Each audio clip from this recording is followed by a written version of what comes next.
Office থেকে বাসায় আসার পথে গাড়ির সামনে হঠাৎ একটা মেয়ে এসে দাঁড়ালো। কোনো মতে আমি ব্রেক কষে গাড়িটা দাঁড় করালাম, না হলে আজকে একটা অ্যাক্সিডেন্ট হয়ে যেত। আবার মেজাজটা পুরোপুরি খারাপ হয়ে গেল। চেহারা দেখে মনে হচ্ছে কোনো বিয়ের আসর থেকে পালিয়েছে, কিন্তু মেয়েটার মুখ ফ্যাকাশে হয়ে গেছে, চোখ মুখে ভয়ের ছাপ। আমি তাড়াতাড়ি গাড়ি থেকে নেমে মেয়েটার কাছে গিয়ে বললাম, এই চোখ কই থাকে আপনার? এইভাবে রাস্তার মধ্যে কেউ দৌড়ায়? আরে হ্যালো ম্যাডাম, আপনি কি বোবা নাকি? আমি যে 5 মিনিট ধরে এতগুলো প্রশ্ন করছি, আপনি শুধু মাথায় নাড়ছেন। মেয়েটা এখনো নিশ্চয়, যত সব পাগলের দল। এই বলে আমি গাড়িতে উঠতে যাব, ঠিক তখনই পেছন থেকে আমার হাত টেনে ধরলো। আমি পেছন ফিরে তাকিয়ে দেখি ওই মেয়েটা হাত দিয়ে কি যেন ইশারা করছে। আমি ওর আঙুলের দিকে তাকিয়ে দেখি কয়েকটা বখাটে ছেলে এদিকে আসছে। আমার আর বুঝতে বাকি নেই মেয়েটা কেন এত ভয় পাচ্ছে, কিন্তু এই অবস্থায় ওকে একা ফেলে রাখাটা ঠিক না। আর আমি তো কোনো হিরো না যে বখাটেদের সাথে মারামারি করব। এর থেকে ভালো হয় মেয়েটার কাছ থেকে ওর বাসার অ্যাড্রেস জেনে ওকে বাসায় দিয়ে আসে। কিন্তু মেয়েটা তো কোনো কথাই বলছে না। এসব ভাবতে ভাবতে দেখি অসভ্য ছেলেগুলো অনেকটা কাছে এসে গেছে। আমি আর দেরি না করে মেয়েটার হাত ধরে গাড়িতে বসে ড্রাইভ করা শুরু করলাম।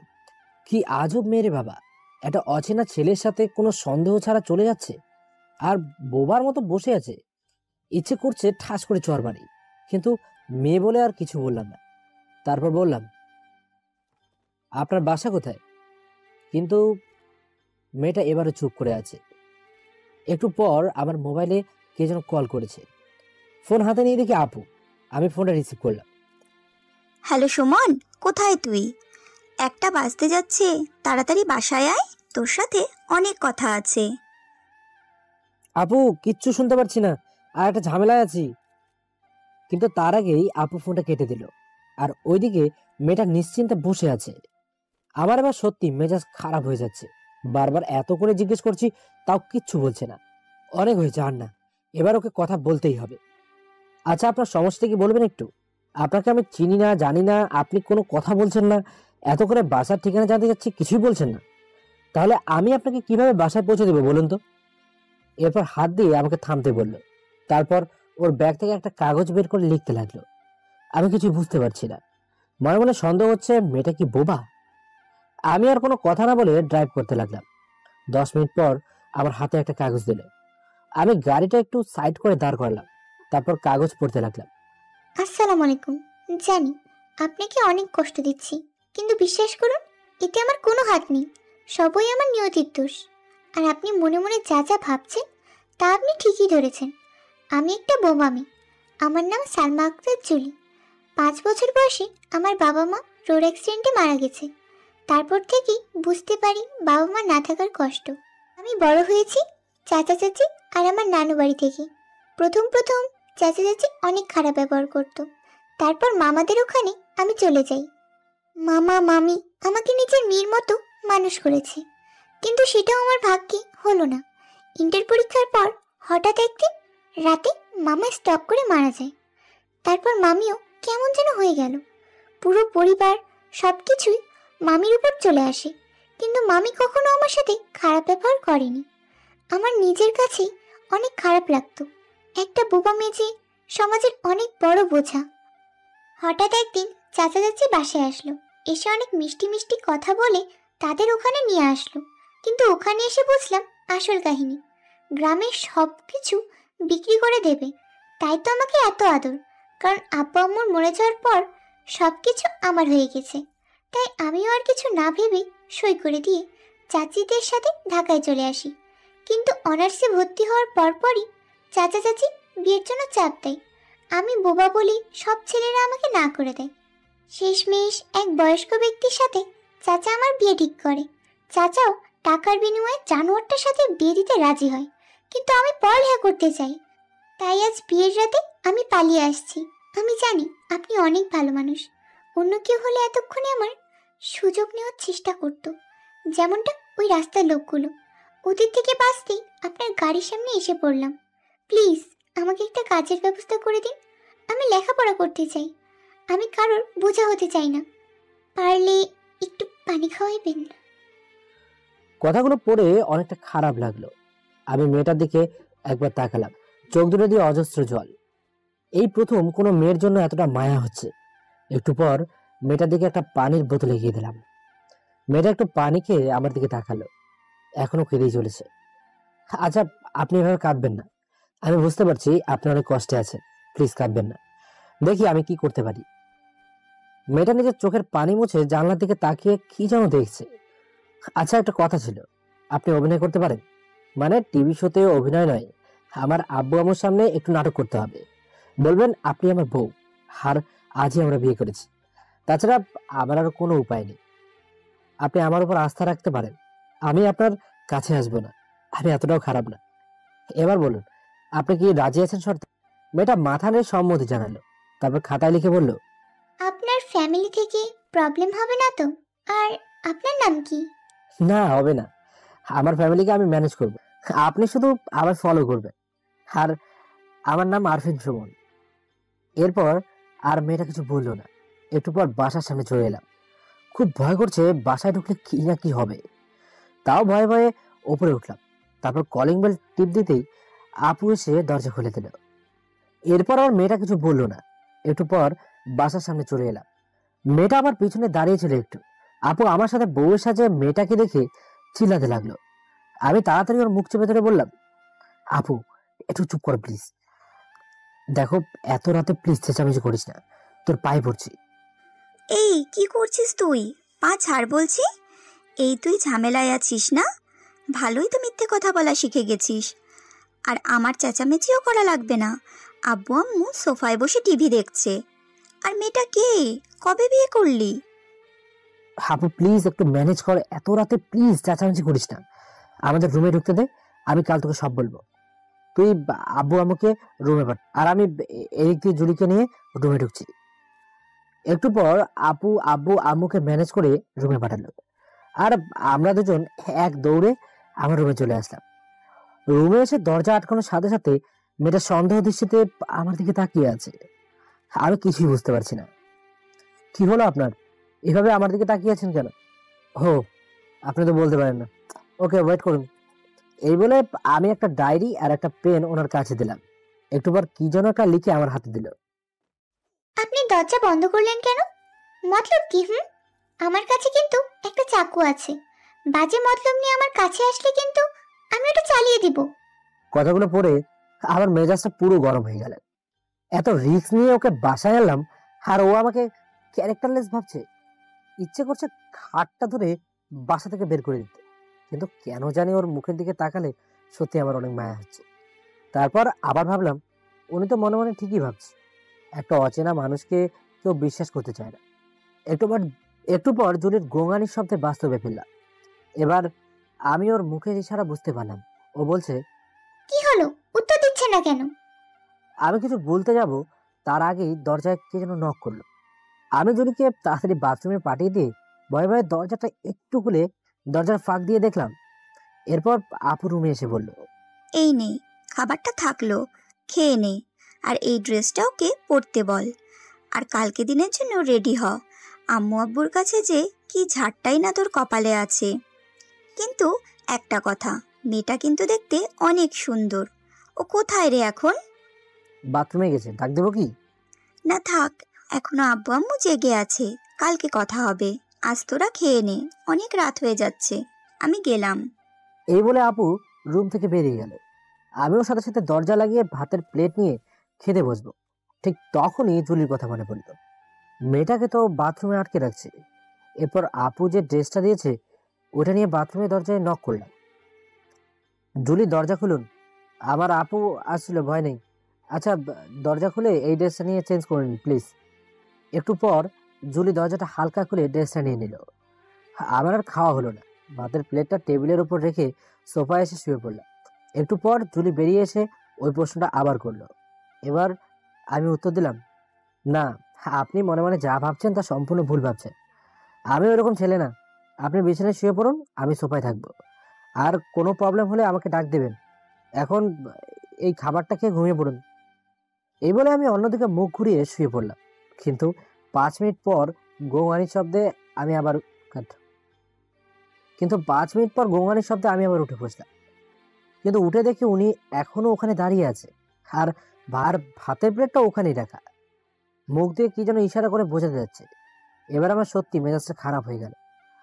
আচ্ছা, আপনার সমস্যাটা কি? রাত 2টো বাজতে যাচ্ছে, বললাম তো চুপচাপ খেয়ে ঘুমিয়ে পড়ুন। কি হলো, খান বলছি। কি আমাকে খাইয়ে দেবে? কি ভাবেন নিজেকে? আমি কি আপনার বিয়ে নাকি যে খাওয়া যেতে হবে? একটু পর আমার চোখ হঠাৎ করে হাতের দিকে গেল। ডান হাত অনেকটা কাটা অবস্থায় আছে। একটু পর আমি ওর মুখের দিকে তাকালাম, চোখ দিয়ে এখনো জল বেয়ে পড়ছে। আমি তাড়াতাড়ি ওনার কাছে গিয়ে বললাম, সরি, আমি আসলে বুঝতে পারিনি যে আপনার হাতটা কেটে গেছে। কিন্তু আপনার এটা কিভাবে হলো? একটু পর খাতায় লিখে বলল, বাসা থেকে পালানোর সময় কিরিলে খোঁচা লেগে এমনটা হয়েছে। ইস, দেখি হাতের অবস্থা তো অনেক খারাপ। আপনি বসুন, আমি আসছি। এই বলে আমি ড্রয়ার থেকে স্যাভলন ক্রিম এনে লাগিয়ে দিয়ে ভালো করে হাতে ব্যান্ডেজ করে দিলাম। তারপর হাত ধুয়ে ভাতের প্লেটটা নিয়ে জুলিকে খাওয়াই দিলাম। একটু পর জুলি ইশারায় বলল, আপনি খেয়েছেন? না, আমি খাইনি। আপনি খেয়ে নিন, 2:30 বাজতে যাচ্ছে। কি হলো, নিন, এই তো আর অর্ধেক আছে, খেয়ে নিন। এরপর ইশারায় বলল, আপনি না খেলে আমিও খাবো না। আমি বললাম, খাবো না, কিন্তু কি আর করার, জুলির চাপে খেতে হলো। খাওয়া শেষ করে উনি শুয়ে পড়ল। আমি আমার মতো সোফায় এসে শুয়ে পড়লাম, কিন্তু কিছুতেই ঘুম আসছে না। বারবার এই পাশ ওই পাশ করছি, আর মনে মনে ভাবছি, এই প্রথম আমি কোনো মেয়েকে খাওয়াই দিয়েছি, এতটা টেক কেয়ার করছি। এসব ভাবতে ভাবতে কখন যে চোখ লেগে গেছে মনে নেই। পরের দিন সকালে ঘুম থেকে উঠে শুরু হলো আর এক ঝামেলা। 10টার মতো অফিসে যেতে হবে, কিন্তু জুলিকে একা রেখে কিভাবে যাব? আর আব্বু আম্মু এখন এইগুলো জানলে তো আরো বেশি ঝামেলা হবে। কি যে করি এখন? আপুকে কি সব বলে দেব? সেটাই ভালো হবে। আপু যেভাবেই হোক আব্বু আম্মুকে ম্যানেজ করতে পারবে। যেই ভাবা সেই কাজ। আর জুলি এখনো ঘুমিয়ে আছে। আমি বাইরে থেকে দরজাটা লক করে আপুর রুমে গেলাম। আমাকে এত সকালে রুমে আসতে দেখে আপু বলল, কি রে, এত সকাল সকাল আজ উঠলি যে? ব্যাপার কি? না জুলি রুম থেকে তোকে বের করে দিয়েছে? কি যে বলিস না তুই। আসলে তোকে একটা কথা বলার ছিল। তোর কাছ থেকে আমি একটা জিনিস লুকিয়েছি। কি এমন কথা যেটা বলতে এত ভয় পাচ্ছিস? আবার কোনো ঝামেলায় পড়িসনি তো তুই?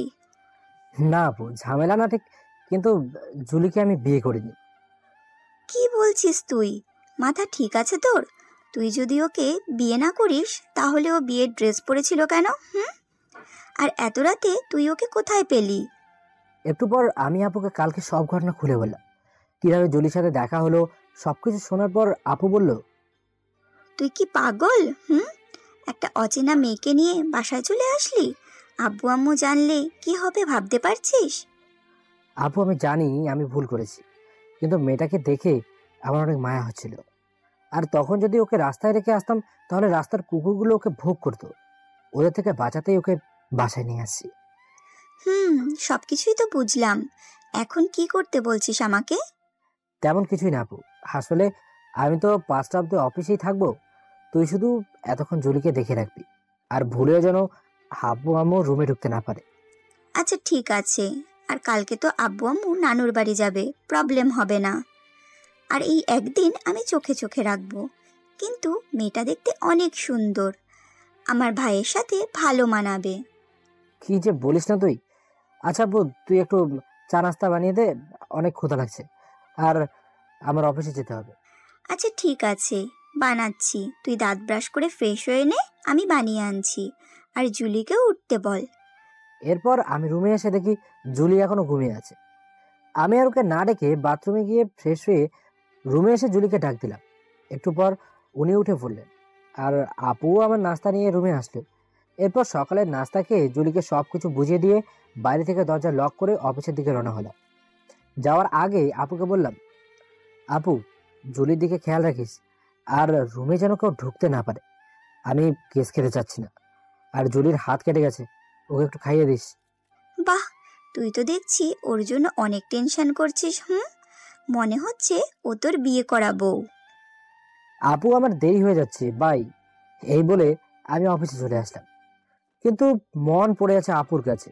বারবার আপুকে ফোন করে জুলির খবর নিচ্ছি। দুপুর 2টো বাজে। এ নিয়ে আপুকে 6বার কল করছি। জুলি কি করছে উপর আল্লাহ জানে। আর এদিকে জুলি রুমের মধ্যে শুধু পায়চারি করছে। বারবার যখন বাইরে থেকে আপু দরজা খুলছে, ওর মনে হচ্ছে এই বুঝি সুমন আসছে। কিন্তু আপুকে দেখে বারবার মুখ কালো হয়ে যাচ্ছে। দুপুর 3টার দিকে আপু রুমে আসলো। জুলি, এদিকে আসো, আমি খাইয়ে দিচ্ছি। 3টা বাজতে যাচ্ছে, সারাদিন কিছুই খাওনি। একটুবার জুলি কাগজে লিখে বলল, উনি খেয়েছেন? সুমনের কথা বলছো?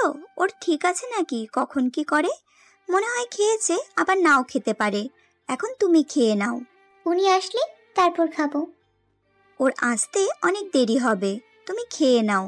আর ও খেয়েছে, আমি একটু আগে ফোন দিয়েছিলাম। একটু পর আপু জুলিকে খাইয়ে রুমের দরজা লক করে বাইরে থেকে লক করে চলে গেল। আর ওইদিকে আমারও অফিস শেষ হয়ে গেল। 5:30টার দিকে বাসায় আসলাম। এসে কলিং বেল বাজাতেই আপু এসে দরজা খুলে দিল। তারপর বলল, জান, আপনার জুলি আপনার জন্য টেনশনে অস্থির হয়ে আছে, যান ওনার কাছে। আপু তো শুধু ফাজলামি আর ফাজলামি। আমি একটু পর রুমের দরজা খুলে ভেতরে ঢুকলাম। আমাকে দেখে উনি শোয়া থেকে উঠে বসলো। তারপর আমি বললাম, কি খবর, এতক্ষণ কিভাবে সময় পার করলেন? জুলি হাতে একটা গল্পের বই দেখালো। আচ্ছা, খেয়েছেন আপনি? জুলি মাথা নেড়ে হ্যাঁ-সূচক সম্মতি জানালো। আচ্ছা ঠিক আছে, আপনি রেস্ট নিন, পরে কথা হবে। এই বলে আমি ফ্রেশ হয়ে দুপুরের খাবার খেয়ে কম্পিউটারে মুভি দেখছিলাম। রাত 10টায় আম্মু খেতে ডাকলো। আমি খাওয়ার টেবিলের ওখানে গেলাম। ভাতের প্লেট নিয়ে রুমে চলে আসবো, ঠিক তখনই আব্বু বলল, কিরে, তোর কি হয়েছে? সারাদিন রুমের দরজা বন্ধ করে কি করিস তুই? আগে তো সারাদিনে বাইরে থাকতে, আর 2টা প্লেট দিয়ে কি করবি তুই? আসলে অফিসের কাজের চাপ বাড়ছে, তাই রুমেই বসে বসে কাজ করি। আর 2টো প্লেট নিচ্ছি, এখন খাবো না, কাজ করছি, তাই আর একটা প্লেট নিয়ে ঢেকে রাখবো। এই বলে আমি রুমে চলে আসলাম। এসে জুলিকে খাইয়ে আমি খেয়ে অফিসের কিছু কাজ করতে করতে 1টা বেজে গেল। জুলি ঘুমিয়ে পড়েছে। আমিও দেরি না করে সোফায় গিয়ে শুয়ে বললাম, আর কাল তো শুক্রবার, চাক একটু আরামে ঘুমোতে পারবো। পরের দিন সকালে চেঁচামেচির শব্দে ঘুমটা ভেঙে গেল। আমি তাড়াতাড়ি উঠে দেখি জুলি রুমে নেই। আব্বু আমার রুম থেকে আওয়াজ হচ্ছে।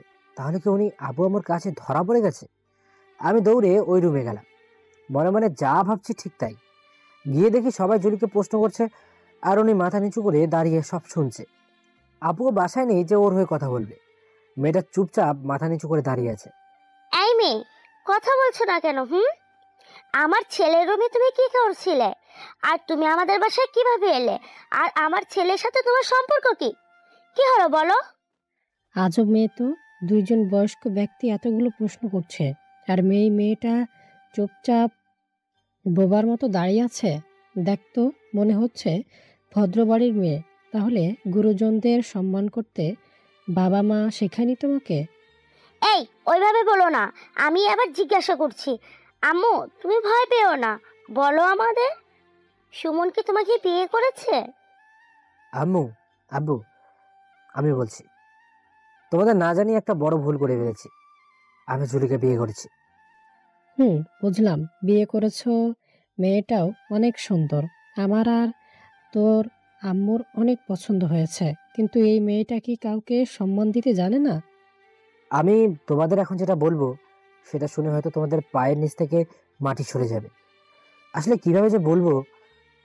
এত প্যাচাল না করে সোজাভাবে বলতো। মেয়েটার নাম কি? বাসা কোথায়? ফ্যামিলি কি রকম? ওর নাম সালমা আক্তার জুলি, আর ও বোবা, কিন্তু ওকে অনেক ভালোবাসি এবং ও আমাকে। বাসা থেকে বিয়ের চাপ দিচ্ছিল, তাই আমরা পালিয়ে বিয়ে করেছি। তুই কি পাগল হয়ে গেছিস? একটা বোবা মেয়েকে নিয়ে কেউ সংসার করতে পারে না। আর একে, আর যাই হোক, আমার ছেলের বউ হিসাবে পরিচয় দিতে পারবো না। এর থেকে তুই একে ওর বাসায় দিয়ে আয়। কেন আব্বু?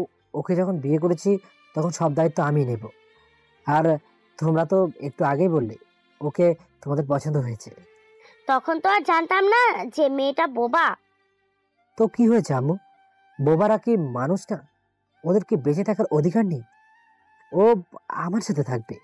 অসম্ভব, এই মেয়েকে আমরা কখনোই মেনে নিতে পারবো না। আর একটা বোবা মেয়েকে নিয়ে আমার আত্মীয় স্বজনদের সামনে মুখ দেখাতে পারবো না। তুই একে ওর বাসায় দিয়ে আসবে। আমি কিছু বলতে যাব, তার আগে জুলি কান্না করতে করতে আমার রুমে চলে গেল। আমি শুধু আব্বু আমার উদ্দেশ্য করে বললাম, আমার পক্ষে জুলিকে ছাড়িয়ে থাকা অসম্ভব। এটুকু বলে আমার রুমে চলে আসলাম। এসে দেখি উনি কাগজে কি যেন লিখছে আর চোখ দিয়ে পানি পড়ছে। একটু পর উনি আমার হাতে কাগজটা দিল। আপনি আমার জন্য যতটুকু করেছেন তা আমার কাছে অনেক। এখনকার দিনে একটা মেয়ের জন্য এত কিছু করার মানে অনেক। আপনার এই ঋণ আমি কোনো দিনও শোধ করতে পারবো না। আমি চাই না আমার জন্য একটা ফ্যামিলির মধ্যে অশান্তি হোক। শুধু আমার জন্য আপনি একটার পর একটা মিথ্যা কথা বলে যাচ্ছেন। কেন করছেন এইগুলো? কে হই আমি আপনার? একটা বাইরের মেয়ের জন্য যথেষ্ট করেছেন, আর না, সব সত্যিটা বলে দিন, নাহলে আমিই বলে দিব আপনার বাবা মাকে। আমার নিয়তিতে হয়তো শুধু কষ্ট লেখা আছে। যাই হোক, আমার জন্য আপনাকে আর কষ্ট করতে হবে না। আমি আজই এখান থেকে চলে যাব। যদি কোনো ভুল করে থাকি ক্ষমা দৃষ্টিতে দেখবেন। কথাগুলো পরে আমি একবার ওনার দিকে তাকালাম। সত্যি তো, উনি কে হয় আমার? কেন আমি ওনার জন্য এত কিছু করছি? এর আগে তো কোনো মেয়ের জন্য এতটা ভাবিনি। ওনার মুখের দিকে তাকালে আমার কেন এত খারাপ লাগে? তাহলে কি আমি ওনার প্রেমে পড়ে গেলাম? এসব ভাবছি তখন জুলির গোঙানির শব্দে কল্পনা থেকে বাস্তবে ফিরলাম। উনি আমার সামনে আবার খাতায় লিখে খাতার লেখাটা তুলে ধরলো। কি হলো বলুন, আমার প্রশ্নের উত্তর দিন। কে হন আপনি আমার? আমার জন্য কেন এত কষ্ট করছেন? আমি তো আপনার জীবনে দুদিনের অতিথি হয়ে এসেছিলাম। আজ চলে যাচ্ছি। যদি কোনো ভুল করে থাকি ক্ষমা দৃষ্টিতে দেখবেন। আর পারলে আমাকে আমার নানু বাড়ি যাওয়ার টিকিট কেটে দিন। দেখুন, আপনি কে হন আমার বা কেন করছি আপনার জন্য তা আমি নিজেও জানি না, কিন্তু আমি একজন অসহায় মেয়ের পাশে আছি। এই 3 দিনে আমি একজন ভালো বন্ধু পেয়েছি, আর আমি আমার বন্ধুর জন্য করছি। আশা করি এবার উত্তর পেয়ে গেছেন। এরপর আবার খাতায় কি যেন লিখতে লাগলো, আর রুমের বাইরে থেকে আব্বু আমার চেঁচামেচি। এক কথায় আমার মেজাজ খারাপ হয়ে যাচ্ছে। আবার জুলির কথা ভেবে ওর জন্য অনেক মায়া লাগছে। 5 মিনিট পর লেখা শেষ হলে আমার হাতে কাগজটা দিল উনি। এটা হয় না। আপনি শুধু শুধু আমার জন্য কষ্ট করছেন। আপনি আমার জন্য এত কিছু করছেন, কিন্তু আমার জন্য আপনি আপনার আব্বু আম্মুর কাছে অপমানিত হচ্ছেন। আর আপনার ফ্যামিলি আমাকে মানবে না। আর যা হওয়ার নয় তা করে লাভ কি? এর থেকে আমি আজই চলে যাচ্ছি এখান থেকে। আপনি পাগল হয়ে গেছেন? নতুন শহরে এসেছেন আপনি, আর এখানকার কিছুই চেনেন না আপনি। আমি জানি আব্বু আম্মু আপনার সাথে খুব খারাপ ব্যবহার করেছে, অনেক বাজেভাবে আপনার সাথে কথা বলেছে, আর তার জন্য আমি আমার আব্বু আম্মুর হয়ে আপনার কাছে ক্ষমা চাচ্ছি। খাতায় কি যেন লিখতে যাবে, তার আগেই আমি ওনার খাতাটা কেড়ে নিলাম। উনি খাতা দিতে চাচ্ছিল না, আমি এক পর্যায়ে জোর করে কেড়ে নিলাম। এখনো কেঁদেই চলেছে। আমি ওনার চোখের পানি মুছে তারপর বললাম, দেখুন, রাগের মাথায় কোনো সিদ্ধান্ত নেবেন না। আপনাকে যখন আমি এখানে নিয়ে এসেছি তখন সব দায়িত্ব আমার উপর একটু আস্থা রাখুন, সব ঠিক হয়ে যাবে। এখন চুপচাপ এখানে বসুন, আমি খাবার নিয়ে আসছি। এই বলে আমি শার্টটা পরে রুমের দরজা খুলে বাইরে থেকে লক করে দিলাম, যাতে আব্বু আম্মু ভেতরে ঢুকে জুলিকে অপমান করতে না পারে। যেই বের হব ঠিক তখনই আব্বু পেছন থেকে ডাক দিল। আমি না শোনার ভান করে চলে গেলাম। বাইরে থেকে সকালের নাস্তা কিনে বাসায় এসে কারো কোনো কথার উত্তর না দিয়ে সরাসরি রুমে চলে আসলাম। এসে দেখি জুলি ব্যালকনিতে দাঁড়িয়ে কেঁদেই যাচ্ছে। আমি ওনার হাত ধরে ওনাকে ভেতরে নিয়ে এসে ওনাকে খাইয়ে দিলাম। প্রথমে খেতে যাচ্ছিল না, তারপর আমি জোর করে ওনাকে খাইয়ে দিলাম। আচ্ছা, আপনার হাতও তো কেটে গিয়েছিল, তো এখন হাতের কি অবস্থা? জুলি মাথা নেড়ে বলল, কমেছে। জানি আপনার মন মেজাজ এখন অনেক খারাপ, একটু ওয়েট, আমি এখনই মন ভালো করে দিচ্ছি। জুলি ইশারা করে বলল, কিভাবে? ওয়েট বলে কম্পিউটার অন করে একটা ফানি মুভি অন করলে। বললাম, মাথা থেকে চিন্তা বাদ দিয়ে এই মুভিটা দেখুন, আপনার মন ভালো হয়ে যাবে। যদি ভালো না হয় তখন কি করবেন? তাই তো, কি করা যায়? আচ্ছা, আমি তখন নিজে অভিনয় করে আপনার মন ঠিক করব। কথাটা শুনে জুলি একটু হাসলো, কিন্তু আর কোনো কথা বললো না। আপনি এখানে বসে মুভি দেখুন, আমি আসছি। আমি রুমের দরজা খুলে বাইরে যাব, এমন সময় আব্বু আবারও ডাক দিল। তুই কি চাস একটু খুলে বল। আর এখানে এসে বসতো, রাগারাগি আমার একটুও ভালো লাগে না। এখানে বসে খুলে বল তুই কি চাস। আমি কি চাইব? ছোটবেলা থেকে তোমাদের সব কথাই তো আমি শুনেছি, আর তোমরা তো আমার বিয়ের জন্য মেয়ে দেখছিলে। এখন আমি বিয়ে করে এনেছি, আর তোমাদের এখন ঝামেলা হচ্ছে না?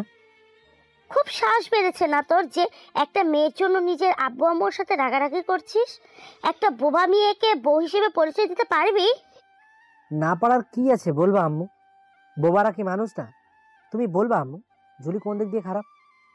তোমরা সবাই নিজেদের স্বার্থ নিয়ে থাকো, সবাই চেহারা দেখেই মুগ্ধ হও। যেই শুনলে মেয়েটা বোবা তখন থেকেই তো তোমরা তোমাদের আসল পরিচয় দিলে। তার মানে তুই ওকে ছাড়বি না, তাই তো? আমার পক্ষে এই মেয়েটাকে আমার ছেলের বউ হিসেবে পরিচয় দিতে পারবো না। আমার পক্ষে জুলিকে ত্যাগ করা অসম্ভব। এখন তোমরা যদি আমাদের না মানো, ঠিক আছে, আমি কালে বাড়ি থেকে চলে যাব। এই বলে আমি রুম থেকে বেরিয়ে যাচ্ছিলাম। যাওয়ার আগে আম্মু আব্বুকে উদ্দেশ্য করে বললাম, বাইক কিনে না দেওয়ার জন্য একবার কিন্তু আমাকে হারিয়েছিলে, এবার আমাকে সত্যিই হারাবে। এরপর আমি সোজা বাইরে চলে আসলাম। আপুকে ফোন দিলাম। প্রথমবার রিং হলো, কিন্তু ধরলো না। পরবর্তীতে কল দেওয়ার সাথে সাথেই আপু ফোন ধরলো। হ্যালো আপু, তুই কোথায় এখন? আর তুই কি ফ্রি আছিস? তোর সাথে অনেক কথা আছে আমার। অফিস শেষ করে বাসার দিকে আসছি। কিন্তু কেন রে, কি হয়েছে? আচ্ছা শোন, বাসায় যাওয়া লাগবে না তোর। তুই কোথায় এখন বল, আমি আসছি, এসে তোকে সব বলছি। একটু পর আপু একটা ঠিকানা দিল। আমি তাড়াতাড়ি ওখানে চলে গেলাম। আমাকে দেখে আপু বলল, কিরে, তোকে এত চিন্তিত দেখাচ্ছে কেন? আর একদম তো ভিজে গিয়েছিস তুই। এখানে এসে বস আর বল কি হয়েছে। আর ওইদিকে সব ঠিক আছে তো? কি আর ঠিক থাকবে, আজ শুক্রবার। তুই অফিসে কেন আসলি সেটা বল। আরে আজকে একটা মিটিং ছিল তাই। কিন্তু কেন? তা আমাকে একবার বলে যাবি না তুই? তোর এই ভুলের জন্য আব্বু আম্মু সব জেনে গেছে, জানিস? কিভাবে জানলো? আর আজ তো আব্বু আম্মু নানুর বাড়ি যাওয়ার কথা। কিভাবে আবার? সকালে আমি ঘুমিয়েছিলাম, তখন দরজায় কে যেন নক করেছিল। জুলি ভাবছিল হয়তো তুই সকালের নাস্তা দিতে আসছিস। তখন যেই দরজা খুললো তখন থেকে শুরু হলো ঝগড়া। তা আব্বু আম্মু কি বলে? আর প্রথমে জুলিকে দেখে অনেক পছন্দ হয়েছে, তারপর যখন শুনলো ও বোবা, তখন থেকেই শুরু হলো ঝামেলা। বোবা মেয়েকে ওনারা বউ হিসেবে পরিচয় দিতে পারবে না। কি বলিস? তাহলে তো এতক্ষণ ধরে বাসায় অনেক ঝামেলা হয়েছে। আচ্ছা বাসায় চল আগে। চল, তুই গিয়ে কিছু একটা কর, আব্বু আমাকে ম্যানেজ কর। আমি আর আপু গাড়িতে বসে, তখন আপু বলল, আচ্ছা একটা অচেনা মেয়ের জন্য তুই এত কেন ভাবছিস বলবি আমাকে? এর আগেও তো আমার বান্ধবীর ছোট বোনরা তোর পিছন পিছন ঘুরতো। কই তাদের সাথে তো কোনোদিনও রিলেশন করলি না। আর আজ এই মেয়েটার জন্য এত টেনশন তোর? আমিও জানি না কেন ওকে দেখে এত মায়া হয়, কিন্তু ওকে আমি ফ্রেন্ড হিসেবে ভাবি। তোর শুধু ফাজলাম। নাম গাড়ি থেকে, বাসায় চলে আসছি। একটু পর কলিং বেল বাজাতেই আম্মু এসে দরজা খুলে দিল। আপু সোজা গিয়ে ওর রুমে চলে গেল, আর আমি এদিকে আমার রুমে চলে আসলাম। এসে দেখি জুলি এখনো মুভি দেখে যাচ্ছে। কি ব্যাপার আপনার, মন ভালো হয়েছে এখন? মাথা নেড়ে বলল, আচ্ছা আপনি সাথে করে সব কাগজ নিয়ে এসেছেন তো? তাহলে এই বুধবার আমি আপনাকে এখানকার একটা বেসরকারি ভার্সিটিতে ভর্তি করাবো। জুলি ইশারা দিয়ে বলল, এনেছি, কিন্তু আমার একটা কাজ খুব দরকার ছিল। দেখুন, আমি আপনাকে লাস্ট বার বলছি, বারবার আমার সামনে কাগজে কথা বলবেন না। আমরা যখন ফ্রেন্ড, সব দায়িত্ব আমি নেব। এই বলে ওনার দিকে তাকালাম। দেখি চোখ দুটো ছলছল করছে। আপনি কাঁদছেন কেন? আমার কথা কষ্ট পেয়েছেন? আচ্ছা বাবা, সরি, আমার ভুল হয়ে গেছে, আর এভাবে বলবো না। আর শুনুন, 3টা বাজতে যাচ্ছে, আপনি বসুন, আমি খাবার নিয়ে আসছি। একটু পর আমি দরজা খুলে বাইরে যাব, ঠিক তখনই আম্মু বলল, কিরে কোথায় যাচ্ছিস রে তুই? বাইরে থেকে খাবার আনতে যাচ্ছি জুলির জন্য। একটা চর মেরে না দাঁত ফালাই দিব। খুব বড় হয়ে গেছিস না? যাও, বৌমাকে ডেকে নিয়ে আসো। আব্বুর কথা শুনে সত্যি আমার খুশিতে চোখ দিয়ে পানি বেরিয়ে গেল। তাহলে আপু কি আব্বু আম্মুকে ম্যানেজ করেছে? আমি আর কিছু না বলে আব্বুকে গিয়ে জড়িয়ে ধরলাম। আব্বু। যাক বাবা, অবশেষে সবাই মানলো জুলিকে। কিন্তু হঠাৎ ওই কথাটা মনে পড়লে অনেক খারাপ লাগে। আসলেই তো উনি আমার কেউই নয়। আমরা তো শুধু ফ্রেন্ড, আর আমরা তো শুধু নাটক করছি।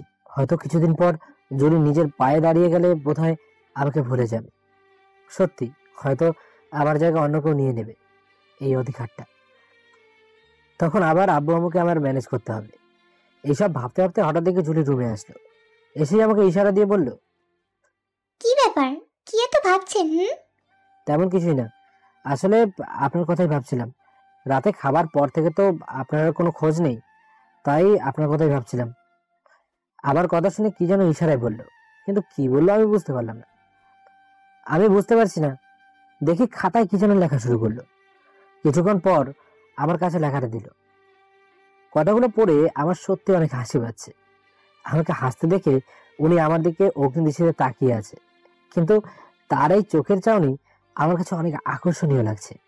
মনে হচ্ছে কোনো মায়াবী পরী আমার দিকে তাকিয়ে আছে। একটু পর জলির কাশির শব্দে বাস্তবে ফিরলাম। উনি ইশারার মাধ্যমে আমাকে বোঝাচ্ছিল। আসলে একটা কথা মনে পড়লো তো, তাই। আর একটা কথা, সকালে আম্মু আব্বুর কথায় কি আপনি কষ্ট পেয়েছেন? জুলি মাথা নেড়ে বলল, না। সত্যি বলছেন তো আপনি? এরপর খাতায় আবার কি যেন লিখতে লাগলো। লেখা শেষ হলে আবার আমার কাছে দিল। দেখুন, আপনার আব্বু আম্মু মানে আমারও আব্বু আম্মু, আর ওনারা যদি আমাকে চড়ও মারে তাও আমি কিচ্ছু মনে করব না, কারণ তারা আমার গুরুজন। ছোটবেলা থেকেই বাবা মার আদর পাইনি, কিন্তু মামা মামি আমার জন্য অনেক করেছে। আর আজ আমার নতুন আম্মু আমাকে ভাত খাইয়ে দিছে। এরপরও আপনি বলবেন আমি রাগ করে আছি নাকি? না, আসলে আমি ওভাবে বলতে চাইনি। আমি ভাবলাম হয়তো রাগ করে আছেন, তাই আর কি বললাম। আচ্ছা, একটা কথা, আপনি কোনোদিন কোনো রিলেশন করেছেন? উনি মাথা নেড়ে বললেন, না। আমি বিশ্বাস করতে পারলাম না। আমার মন বলছে আপনি আমাকে ঢপ দিচ্ছেন। আমি জানি আপনি রিলেশন করেছেন। এবার আমাকে থামতে বলে উনি ইশারা দিয়ে আমাকে বোঝাতে লাগলো, কিন্তু আমার মাথায় কিছু ঢুকছে না। আর ঢুকবে বা কিভাবে? ছোটবেলা থেকেই তো ফেল করে আসছি। কত মারও খেয়েছি আম্মুর কাছে। এসব ভাবতে ভাবতে দেখি উনি খাতায় লিখে খাতাটা আমার হাতে দিল। আমি জানি হয়তো আপনার বিশ্বাস করতে কষ্ট হচ্ছে, এটাই সত্যি।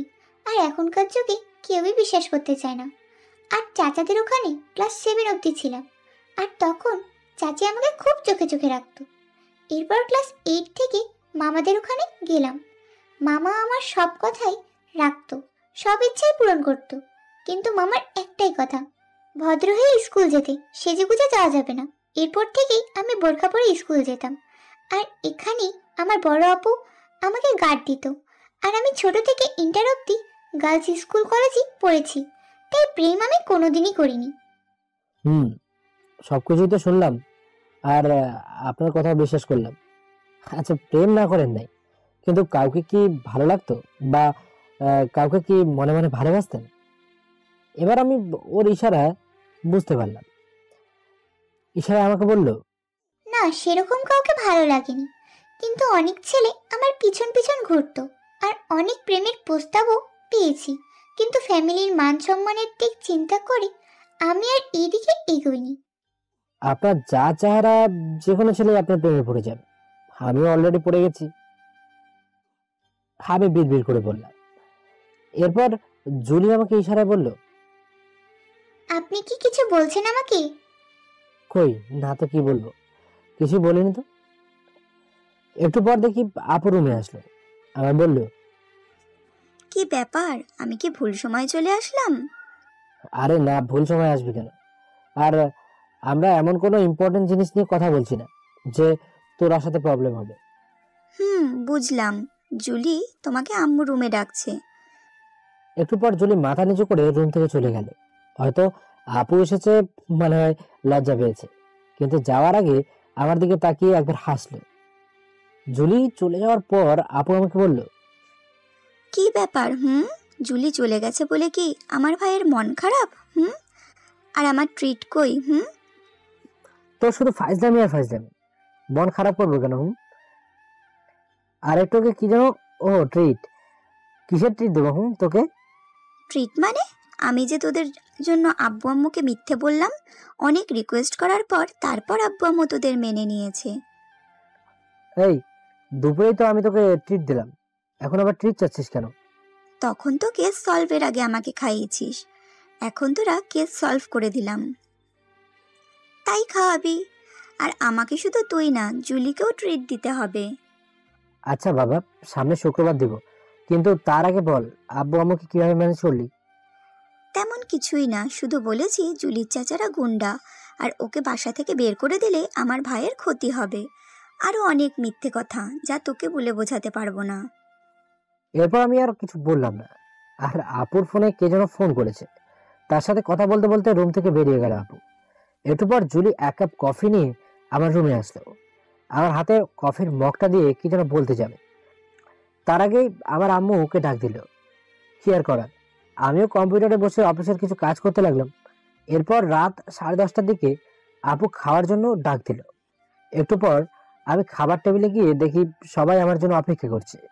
আজ আমার পছন্দের খাবার রান্না হয়েছে। আমি তাড়াতাড়ি হাত ধুয়ে খেতে বসলাম।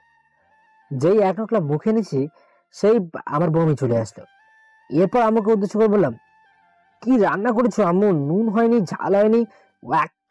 কে রান্না করেছে এটা? তোর বউ জুলি। কিরে, এবার কথা বলছিস না কেন? না না না, ভালোই হয়েছে। খাবার গরম ছিল বলে টেস্ট লাগছিল না। এখন ঠিক আছে। আমার কথা শুনে আব্বু আমার দুজনই হাসছে। এরপর আমি আর কিছু বললাম না, মনে মনে ভাবতে লাগলাম হয়তো জুলি আমার কথায় কষ্ট পেয়েছে। তারপর রাতের খাবার খেয়ে রুমে এসে কানে হেডফোন লাগিয়ে গান শুনতে লাগলাম। জুলি যে কখন রুমে এসে খেয়ালই করিনি। একটু পর উনি আমার হাতে একটা কাগজ দিল। আমি জানি রান্না ভালো হয়নি, আজই আমি প্রথম রান্না করলাম, এরপর থেকে আরো ভালো করার চেষ্টা করব। কিন্তু একটা কথা তখন বলতে চাইছিলাম, আপনি কখনো রিলেশন করেছেন, কিংবা আপনার কাউকে ভালো লাগে নাকি? না, আমিও আপনার মতো কখনো রিলেশন করিনি, কিন্তু একজনকে ভালো লাগে। কে? আপনাকে, মানে ফ্রেন্ড হিসাবে। কথাটা শুনে জুলির মুখটা কালো হয়ে গেল। একটু পর বিছানায় বসা থেকে শুয়ে উনি ঘুমিয়ে পড়লো অন্যদিকে মুখ করে। আর আমি এসে সোফায় শুয়ে পড়লাম। আর মনে মনে ভাবতে লাগলাম, উনি কি আমাকে খারাপ ভাবলো নাকি? এসব ভাবতে ভাবতে কখন যে ঘুমিয়ে পড়েছি মনে নেই। সকালে জুলির গোঙানির শব্দে ঘুম ভেঙে গেল। আমি তাড়াতাড়ি উঠে দেখি উনি ব্লাউজ আর অর্ধেক শাড়ি পরে আর টাওয়ালে জড়িয়ে আছে। আমার হাতে একটা কাগজ দিয়ে মুখ অন্যদিকে করে দাঁড়িয়ে আছে। ওনাকে এই অবস্থা দেখে আমার অনেক লজ্জা লাগছে। আমি কাগজটা পড়তে শুরু করলাম। এই যে শুনুন, আমার দিকে ভুলেও তাকাবেন না কিন্তু, আমি শাড়ি পরতে পারি না। আর কাল রাতে আম্মু বলল এখন থেকে শাড়ি পরতে, কিন্তু আমি এখন কিভাবে পরবো বলুন? আম্মুকে ডাকতাম, কিন্তু তারা সবাই এখনো ঘুমিয়ে আছে। আর আপু, আপনি একটু আপুকে ডেকে দিন না। কথাগুলো পড়ে আমার অনেক হাসি পাচ্ছে। এত বড় মেয়ে অথচ শাড়ি পরতে পারে না। একটু পর ঘরের দিকে তাকিয়ে দেখি সকাল 7টা বাজে। এত সকালে আপু বা আম্মুকে ডাকবো কিনা ভাবছি। আচ্ছা, এত সকালে কি ওনাদের ডাকা ঠিক হবে? আপনি একটু নিজে চেষ্টা করুন না, আমি রুম থেকে বেরিয়ে যাচ্ছি। আর শাড়ি পরা কি এমন কঠিন কাজ? একটু চেষ্টা করুন, ঠিকই পারবেন। আমার কথা শুনে উনি আমার দিকে জিজ্ঞাসার সাথে তাকিয়ে আছে আর রাগে দাঁত কটমট করে ইশারায় বলল, আপনি মনে হচ্ছে খুব পারেন, তাই এতই যখন পারেন তাহলে পরিয়ে দিন, কিন্তু একটা শর্ত আছে, আপনার চোখ বন্ধ করে পরিয়ে দিবেন। আজব মেয়ে তো, আমি চোখ বন্ধ করে কিভাবে পড়াবো? এরপর উনি ইশারায় বললেন, দেখুন, আমি শুধু কুচি দিতে পারি না, আপনি ওটা কিভাবে করতে হয় দেখিয়ে দিন। আমি একটু পর ফ্লোরের দিকে তাকিয়ে একটা একটা পার্ট করে শাড়ির কুচি ভাঁজ করে ওনার হাতে ধরিয়ে দিলাম। এরপর আমি সোজা বাথরুমে চলে গেলাম। এই প্রথম আমি কোনো মেয়ের এত কাছাকাছি আসলাম। একটু পর আমি রুমে এসে দেখি ওনার শাড়ি পরা কমপ্লিট হয়ে গেছে। উনি আয়নার সামনে দাঁড়িয়ে চুল আঁচড়াচ্ছে। ভেজা চুলে অনেক সুন্দর লাগছে ওনাকে। তারপর ফ্যানের বাতাসে জুলির চুল থেকে একটা মিষ্টি সুগন্ধ আসছে, যা আমাকে আরো বেশি আকৃষ্ট করে তুলছে। আমি একভাবে তাকিয়ে আছি বলে জুলি কিছুটা বিরক্ত মাখা মুখ নিয়ে রুম থেকে বেরিয়ে গেল। উনি বেরিয়ে যাওয়ার পর আমার নিজের কাছে অনেক খারাপ লাগতে লাগলো। কেন যে আমি ওনার দিকে এভাবে তাকিয়ে থাকতে লাগলাম? হয়তো উনি আমাকে খারাপ ভাবলো। না, এবার থেকে আমি আর এইভাবে তাকিয়ে থাকবো না। উনি হয়তো আমাকে ফ্রেন্ডই ভাবে। আমি বারবার ওনাকে নিয়ে একটু বেশি বেশি ভাবছি। আমি আর কিছু না ভেবে একটু পর গোসল শেষ করে রেডি হয়ে অফিসের দিকে যাব। ঠিক তখনই জুলি দরজার সামনে এসে দাঁড়ালো। ওনার হাতে পরোটা আর ডিম ভাজা। তাহলে উনি আমার জন্য নাস্তা বানাতে গিয়েছিল। এরপর উনি আমার হাতে প্লেটটা দিয়ে বলল, খেয়ে নিন, আর এবার থেকে না খেয়ে অফিসে যাবেন না। আচ্ছা, আমি যে প্রতিদিন না খেয়ে অফিসে যাই সেটা আপনাকে কে বললো? আমু না আপু? সত্যি করে বলুন তো, কে? আম্মু। আপনি খেয়েছেন সকালে? জুলি মাথা নেড়ে না উত্তর দিলেন। কেন, আপনি খাননি কেন এখনো? এখন না, সবাই ঘুম থেকে উঠুন তারপর। বুঝলাম।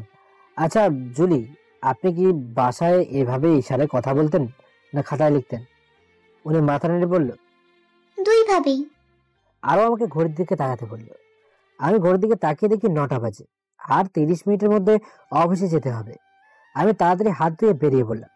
সিঁড়ি থেকে নেমে গাড়িতে যখন উঠতে যাব, ঠিক তখনই উনি তাড়াতাড়ি সিঁড়ি থেকে নেমে আমার হাতে একটা বাক্স দিল, আর সাথে একটা কাগজ দিল। আমি কাগজটা খুললাম। দুপুরের খাবার এই টিফিন বক্সে আছে, সময় করে খেয়ে নেবেন আর সাবধানে যাবেন। বাই। আপনি এতটুকু সময়ের মধ্যে রান্না কিভাবে করলেন? পরে এক সময় বলবো, এখন আপনার দেরি হয়ে যাচ্ছে অফিসে। এখন যান, তাড়াতাড়ি আসবেন। বাই। এরপর আর আমিও কোনো কথা না বলে সোজা অফিসের দিকে রওনা দিলাম। এরপর আমি অফিসে এসে অফিসের কাজ করতে লাগলাম, কিন্তু মন পড়ে আছে জুলির কাছে। এখন বুঝলাম ভালো লাগাটা কি জিনিস। এরপর এইসব চিন্তা মাথা থেকে বের করে দিয়ে কাজে মন দিলাম। এরপর কাজ শেষ করে লাঞ্চ টাইমে জুলির দেওয়া টিফিন বক্স খুলে দেখি আমার পছন্দের আইটেম। আমি তাড়াতাড়ি হাত দিয়ে খাবারটা যখনই মুখে দেব, তখনই জুলির কথা আমার মনে পড়লো। উনি খেয়েছে কি? আপুকে একটা কল দিই। আপুকে কল দেওয়ার সাথে সাথে আপু ফোনটা ধরলো। হ্যালো আপু। বল, কি হয়েছে? তেমন কিছুই না, আসলে জুলি কি করছে, আরো দুপুরে খাবার খেয়েছে। বাহ, তুই তো দেখি ওকে নিয়ে অনেক ভাবছিস। তুই ওকে ভালোবেসে ফেলেছিস, আমি জানি, কিন্তু এইভাবে মনের কথা লুকিয়ে না রেখে গিয়ে বলে দে। তোর শুধু আমার সাথে ফাইজলামি করা ছাড়া কি আর কোনো কাজ নেই? ও কি খেয়েছে নাকি সেটা বল। খেয়েছে। প্রথমে না করছিল, বলছিল তুই আসলে খাবে, তারপর আব্বু রাগ করবে দেখে খেয়ে নিয়েছে। আচ্ছা ঠিক আছে, এখন ফোন রাখ, আর আমি তাড়াতাড়ি আসছি। তা তো বটেই, এখন তোমার জুলি আছে, এখন তো তাড়াতাড়ি বাসায় আসবাই। আর আগে তো রাত 12টা বাজলেও তোর খবর থাকতো না। বাজে কথা কম বল, ফোন রাখ এখন। এটুকু বলে ফোনটা কেটে দিলাম। তারপর দুপুরের খাবারটা খেয়ে একটু রেস্ট নিয়ে আবার কাজে মন দিলাম। রাত 8টার দিকে অফিস শেষ হলো। আমি বাসার উদ্দেশ্যে বেরিয়ে পড়ছি, ড্রাইভ করছি, আর ভাবছি এই কয়েকদিনে জুলির প্রতি আমি অনেকটা দুর্বল হয়ে পড়েছি। একটু পর জ্যামে আটকে গেলাম। পাশ দিয়ে একটা হকার ছেলে গোলাপ ফুলের ডিজাইনের প্লাস্টিকের খোপার কাটা ক্লিপ নিয়ে যাচ্ছে। ওর কাছ থেকে কিছু ক্লিপ আর খোপার কাটা কিনে ওইগুলো মূল্য পরিশোধ করে আবার ড্রাইভ করা শুরু করলাম। আর এদিকে পাশের ফ্ল্যাটের আন্টি ভাবিরা জুলিকে বাসায় দেখতে আসছে। একটু পর জুলি সবার জন্য চা বানাতে গেল। এরপর একে একে সমালোচনা শুরু করে দিল। তা সুমনের আম্মা, বউ তো লাখে একটা, মাশাল্লাহ চেহারা, কিন্তু ভদ্রতা কি জানে না নাকি? আমাদের হাত দেখিয়ে সালাম দিল, মুখে একবারও বলল না। দেখেছেন আম্মু, আপনি এত করে এতগুলো প্রশ্ন করলেন, নাম কি, কিসে পড়ো, অথচ বোবার মতো দাঁড়িয়ে আছে। আন্টি, সুমনের বউ কি বোবা? বোবা। ওর নাম সালমা আক্তার জুলি, এবার অনার্সে পড়তে হবে, কিন্তু অনেক লক্ষ্যে একটা মেয়ে। এরপর সবাই মিলে অট্ট হাসিতে মেতে উঠলো, আর জুলিকে উদ্দেশ্য করে বিভিন্ন বিবৃতিমূলক কথা বলল। তাহলে সুমন একটা বোবা মেয়েকে বিয়ে করলো, সমাজে মুখ দেখাবে কিভাবে? আপনারাও বা মানলেন কিভাবে বউ হিসাবে? পরিচয় দিতে পারবেন তো? এভাবে বলছো কেন বৌমা? আর পরিচয়ের কথা বললে না, তোমরা না পারলেও আমাদের বউকে ঠিকই আমরা পরিচয় দিতে পারবো। এরই মধ্যে জুলি সবার জন্য চা বানিয়ে এলো। এক এক করে সবার হাতে চা দিতে লাগলো, আর সবাই চা ফিরিয়ে দিল। আর একজন বলল, এই বোবা মেয়ের হাতের চা খাবার থেকে না খাওয়াই ভালো। সুমনের আম্মা, আসি গো। কথাটা শুনে জুলির চোখ দিয়ে পানি পড়ে গেল। কোনো মতে চায়ের কাপগুলো টি টেবিলে রেখে সোজা রুমে এসে দরজা বন্ধ করে দিয়ে কান্না করতে লাগলো। রাত 9টার দিকে আমি বাসায় এসে কলিং বেল বাজাতেই আপু এসে দরজা খুলে দিল। কিন্তু আপুর মুখটা কেমন জানি কালো কালো দেখাচ্ছে। আমি ভাবলাম হয়তো দুলাভাইয়ের সাথে ঝগড়া করেছে। আমি সেদিকে কান্না দিয়ে আমার রুমে চলে আসলাম, কিন্তু এসে দেখি দরজা দেওয়া। আমি একটু ধাক্কা দেওয়ায় দরজা খুলে গেল। দেখি উনি বিছানায় শুয়ে আছেন। আমি ওনাকে ডাকতে গেলাম, কিন্তু তার আগেই উনি আমার দিকে একটা কাগজ ছুড়ে দিল। কাগজটিতে লেখা ছিল, দেখুন, আমার এখন একটু ভালো লাগছে না। আমি কারোর সাথে এখন কথা বলতে পারবো না, আর রাতে খেতেও পারবো না। আমাকে মাফ করে দিন, আর আমাকে একটু একা থাকতে দিন। জুলির এমন ব্যবহারে সত্যি আমার খুব খারাপ লাগছে। আমার মনে একটু সন্দেহ হচ্ছে, ওকে কি কেউ কিছু বলেছে নাকি। আমি সোজা আপুর রুমে চলে গেলাম। এই আপু, জুলির কি হয়েছে রে? দেখলাম মন খারাপ। কি হয়েছে আমাকে একটু খুলে বলতো। এরপর আপু আমাকে সব খুলে বললো। কথাগুলো শুনে আমার মেজাজটা পুরো খারাপ হয়ে গেল। আচ্ছা, ওকে যখন এত কিছু বলছিল, তোরাও কি বোবা হয়ে গেছিলিস নাকি? ভাই আমার, বলছি, কিন্তু ঠ্যাস মারা লোকের তো অভাব নেই। তুই একটু ওর কাছে যা, মেয়েটা আজ অনেক কষ্ট পেয়েছে। একটু পর আমি আবার রুমে চলে আসলাম। অনেক রকম চেষ্টা করে জুলির সাথে কথা বলতে পারলাম না। এক পর্যায়ে না খেয়ে ঘুমিয়ে পড়লাম, কিন্তু কিছুতেই ঘুম আসছে না। বারবার ওর কষ্টমাখা মুখ চোখের সামনে ভেসে উঠছে। এইসব ভাবতে ভাবতে কখন যে ঘুমিয়ে পড়েছিলাম মনে নেই। পরের দিন সকালে অ্যালার্মের শব্দে ঘুমটা ভেঙে গেল, কিন্তু আজ উঠে দেখি উনি এখনো ওঠেননি। আমি আর ডাক দিলাম না। অফিসে দেরি হয়ে যাচ্ছে বলে ওনার জন্য একটা চিরকুট লিখে মাথার পাশে রেখে অফিসে চলে গেলাম। এরপর অফিসে এসে একটু কাজ করে আবার সব কাজ বন্ধ করে দিলাম। জুলির জন্য অনেক খারাপ লাগছে। আমাদের সমাজ যে এতটা নোংরা, কি আর বলবো। এরা শুধু চেহারাই বোঝে, একটা মেয়ের মন না। একটু পর ভাবলাম, জুলি যদি কথা বলতে পারতো তাহলে অনেক ভালো লাগতো। কিন্তু এমন কোনো ডাক্তার আছে কি যে একটা বোবা মানুষকে ঠিক করে দিতে পারবে? এসব ভাবতে ভাবতে দেখি আম্মুর ফোন। আমি সাথে সাথে ফোনটা রিসিভ করলাম। ওপাশ থেকে আম্মু বলল, হ্যালো সুমন, কোথায় রে তুই এখন? বাসায় আসতে কি দেরি হবে তোর? আম্মু, একটু দেরি হবে, কিন্তু কেন? দেখ না বাবা, কাল রাত থেকে মেয়েটা না খেয়ে বসে আছে।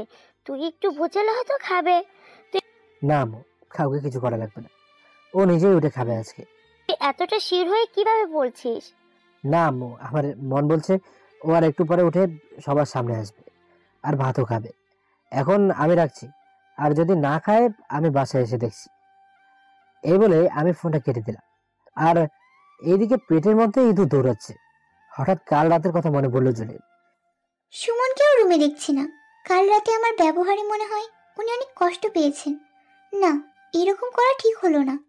কাল রাতে উনি আমার সাথে অনেক কথা বলার চেষ্টা করেছিল, কিন্তু আমি বারবার ওনাকে ফিরিয়ে দিচ্ছি।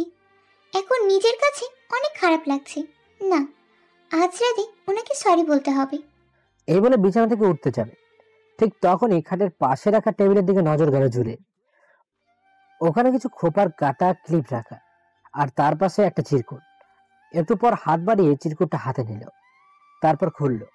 জানি হয়তো কালকে আন্টিদের ব্যবহারে আপনার অনেক খারাপ লেগেছে, কিন্তু বিশ্বাস করেন, আপনার যতটুকু কষ্ট লেগেছে ঠিক তেমনই আমারও লেগেছে।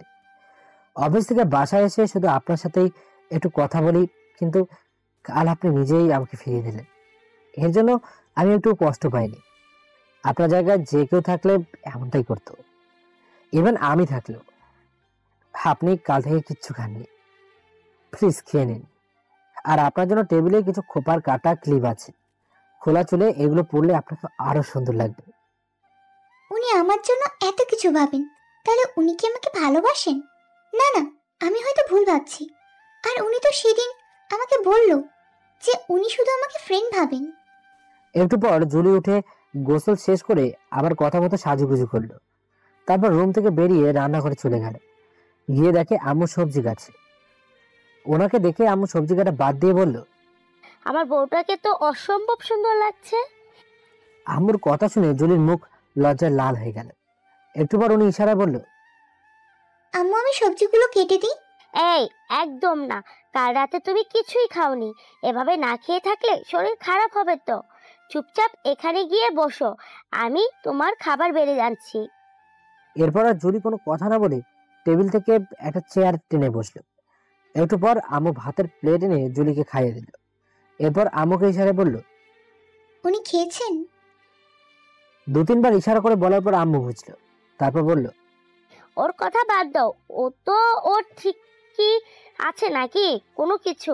কাল রাত থেকে না খেয়ে আছে, সকালে এত করে বললাম খেয়ে যেতে, কিন্তু রাগ করে চলে গেল। এরপর জুলি অর্ধেক খেয়ে সোজা রুমে চলে আসলো। তারপর একটা কাগজ নিয়ে রান্নাঘরে গেল। ওকে দেখে আম্মু বলল, কি ব্যাপার আম্মু, এইভাবে অর্ধেক খাবার খেয়ে দৌড় মারলে কেন? এরপর জুলি খাতায় লিখে বলল, আসলে আম্মু একটু পেট ব্যথা করছে, তাই সুমন আসলে একেবারে খাবো। বুঝতে পারছি, কোনো ব্যথা হচ্ছে, এ হচ্ছে মনের ব্যথা। তারপর জুলি আর কিছু না বলে রান্নাঘর থেকে চলে গেল। আর মনে মনে অনুতপ্ত হতে থাকলো আমার জন্য উনি না খেয়ে অফিসে চলে গেল। এরপর সবাই বাসায় এসে এক এক করে দুপুরের খাবার খেয়ে নিল, কিন্তু জুলি বারান্দায় দাঁড়িয়ে আমার জন্য অপেক্ষা করছে। আবার রুমে গিয়ে এই পাশ থেকে ওই পাশে পাচারি করে বেড়াচ্ছে। এভাবে সন্ধ্যা 7টা বেজে গেল। ঠিক তখনই কলিং বেলে কে যেন চাপ দিল। জুলি দৌড়ে গিয়ে দরজা খুললো, কিন্তু দরজা খোলার পর যা দেখলো তার জন্য সে মোটেও উপস্থিত ছিল না। কারণ কালকে যারা জুলিকে অপমান করেছে তারা আজকেও এখানে এসেছে। জুলি ওনাদের ইশারায় ভেতরে আসতে বলল। জুলি, কে এসেছে রে? আমরা আন্টি, আপনার বৌমাকে আর একটু দেখতে ইচ্ছে হলো, তাই চলে আসলাম। আর একটু গল্প করতেও ইচ্ছে হচ্ছে, তাই। ওনাদের দেখে আম্মুর আরো মেজাজ খারাপ হয়ে গেল। তারপর আম্মু শুনিয়ে শুনিয়ে বলল, কেন গো, কাল তো অনেক কথা বললে, আবার আজকে ওকে দেখতে ইচ্ছে হচ্ছে কেন? এরপর ভাবি কি যেন বলতে যাবে, ঠিক তখনই আমি কলিং বেল চাপ দিলাম। এবার জুলি বুঝলো এটা আমি। এরপর জুলি দৌড়ে গিয়ে দরজা খুললো। ঠিক তখনই আন্টি বলল, বাবা, বোবা হলে কি হয়েছে, সাজুগুজু আছে আবার। সাজুগুজু তো করবেই, যতই হোক সুমনের বোবা বউ, সুমনের জন্যই তো সাজবে। কথাটা শুনে আমার মেজাজ প্রচন্ড খারাপ হয়ে গেল। আমি তাড়াতাড়ি করে বসার রুমে গেলাম। তারপর বললাম, আচ্ছা আন্টি, আপনি যে প্রতিদিন আমার বাসায় এসে আমার বউকে বোবা বলছেন, আবার আমার বউ সম্পর্কে সমালোচনা করছেন। আচ্ছা, আমার বাবা মা না আমার বউকে পরিচয় দিতে পারছে না, কিন্তু আপনারা তো খুব পারছেন। আপনার ছেলের বউকে পরিচয় দিতে, তাই না? মানে কি বলতে চাচ্ছ তুমি? আমি যেটা বলছি সেটা আপনি ঠিকই বুঝতে পারছেন। আপনার ছেলে তো খুব ভালো, তাই না? এত ভালো যে অনেক মেয়ের জীবন নষ্ট করেছে। একবার এমন ভাবে ফেসেছে যে আর উঠতে পারলো না। সুমন, কি বলতে চাচ্ছ তুমি? বলতে চাচ্ছি যে আপনার এই স্বামী একটা লম্পট। সুমন, মুখ সামলে কথা বলবে কিন্তু। তাই নাকি?